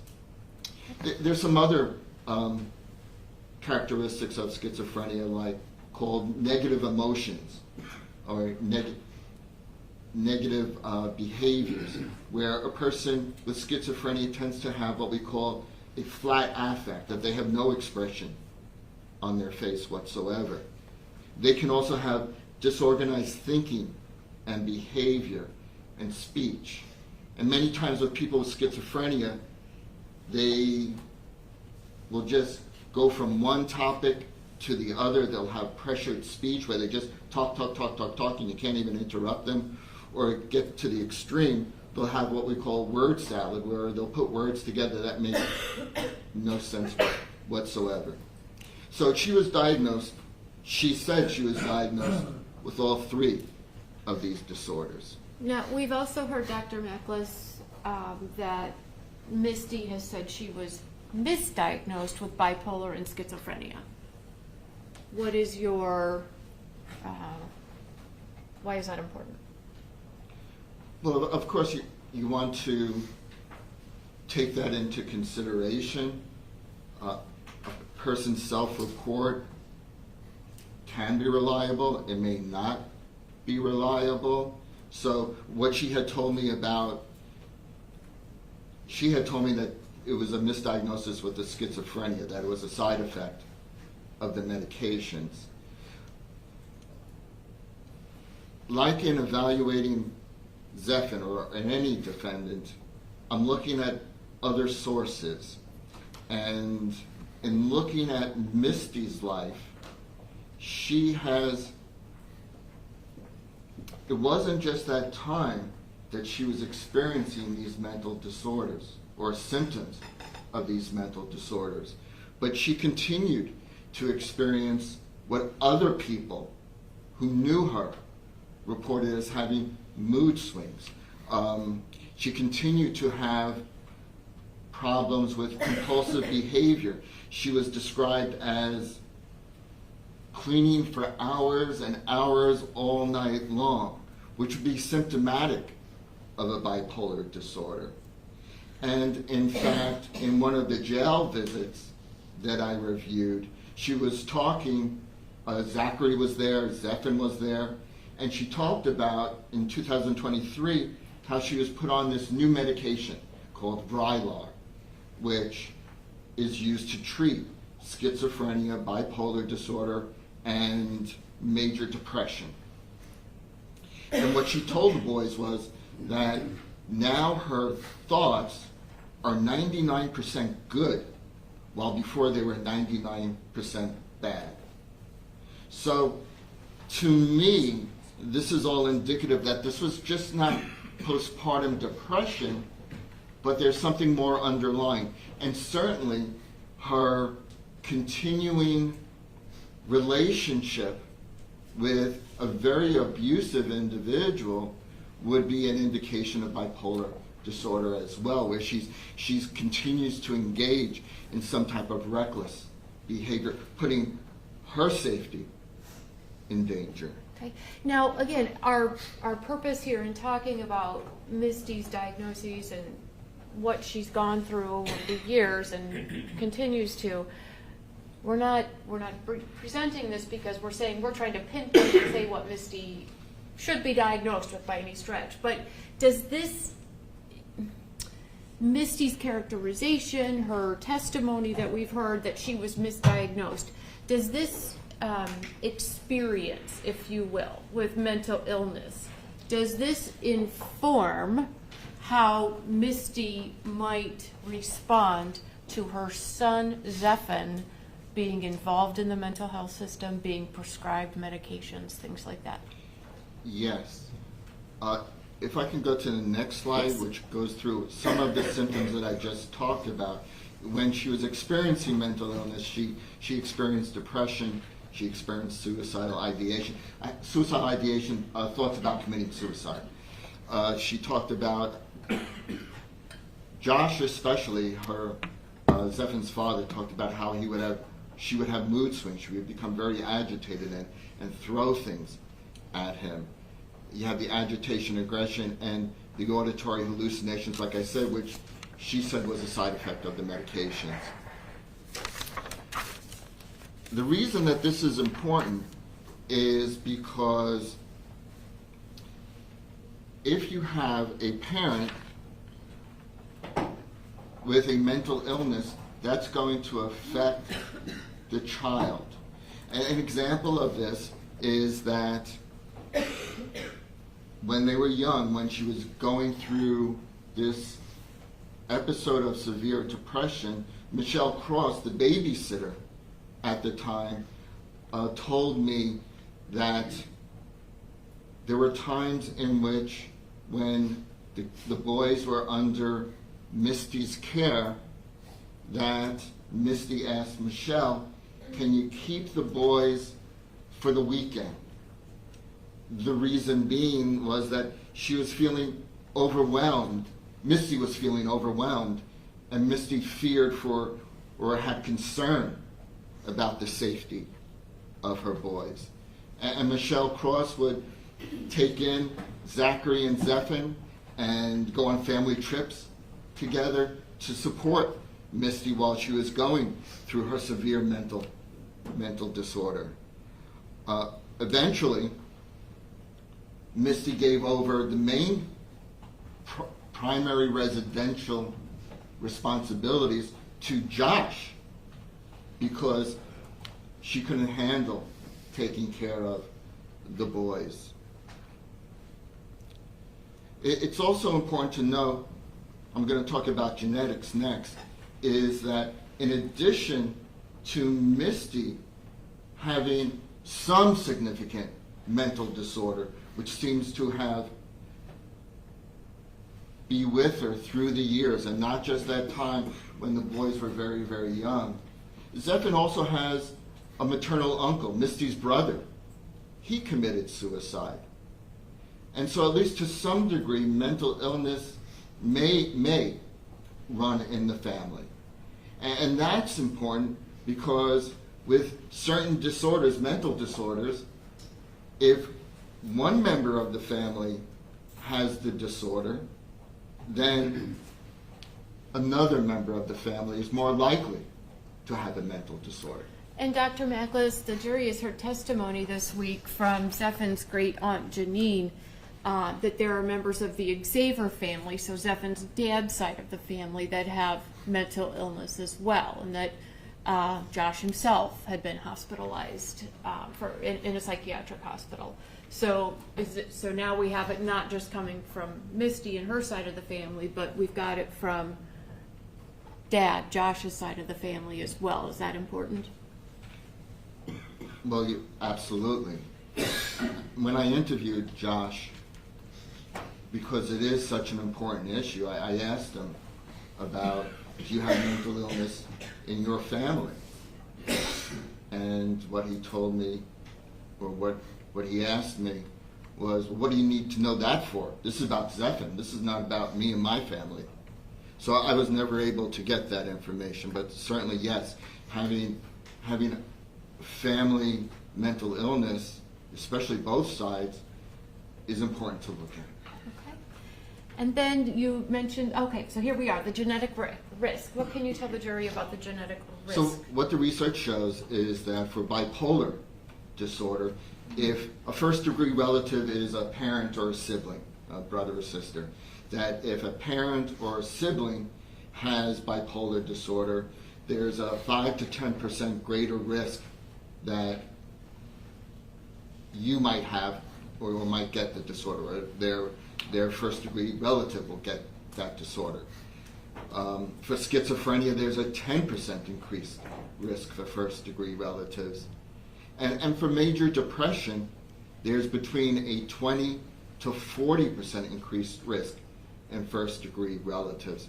And the reason that there's such a big expanse between the 20% and the 40% is that you can have one episode of major depression, or you can have what we call recurrent episodes of major depression. So if it's a family member who's only had one episode of major depression, which is depressed mood, problems with sleeping, problems with thinking, sometimes suicidal ideation, hopelessness. If they have more than one, then the risk increases.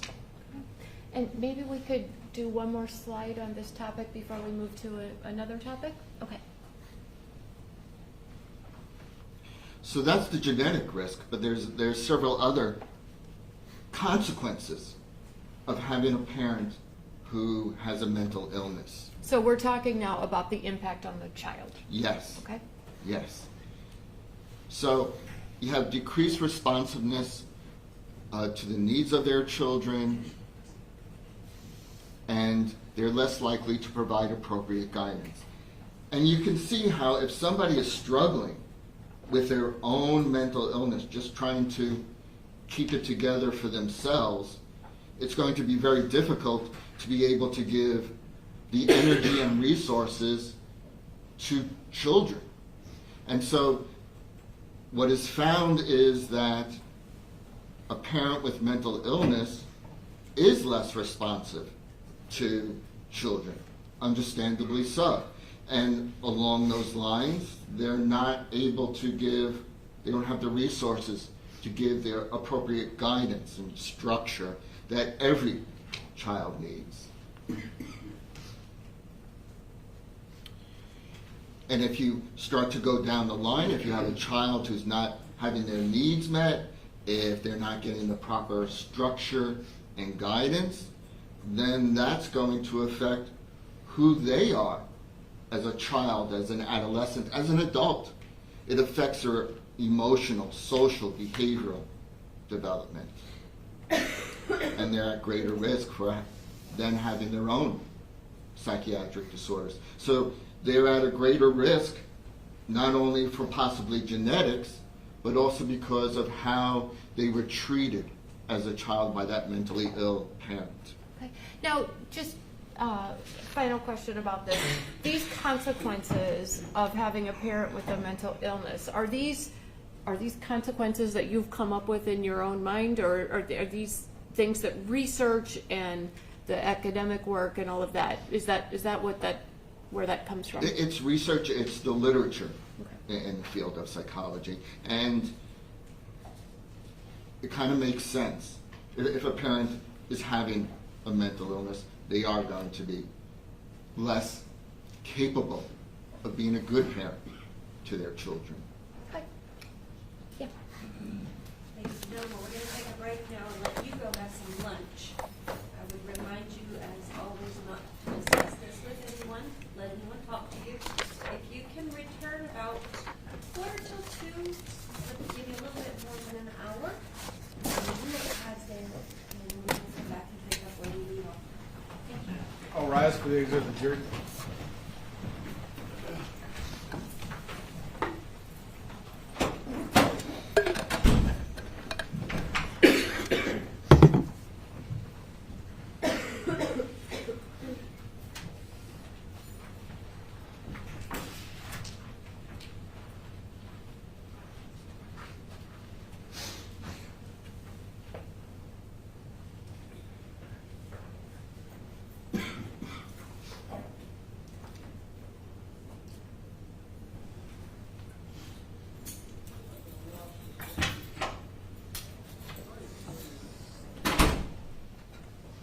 Lunch break. You're certainly free to go back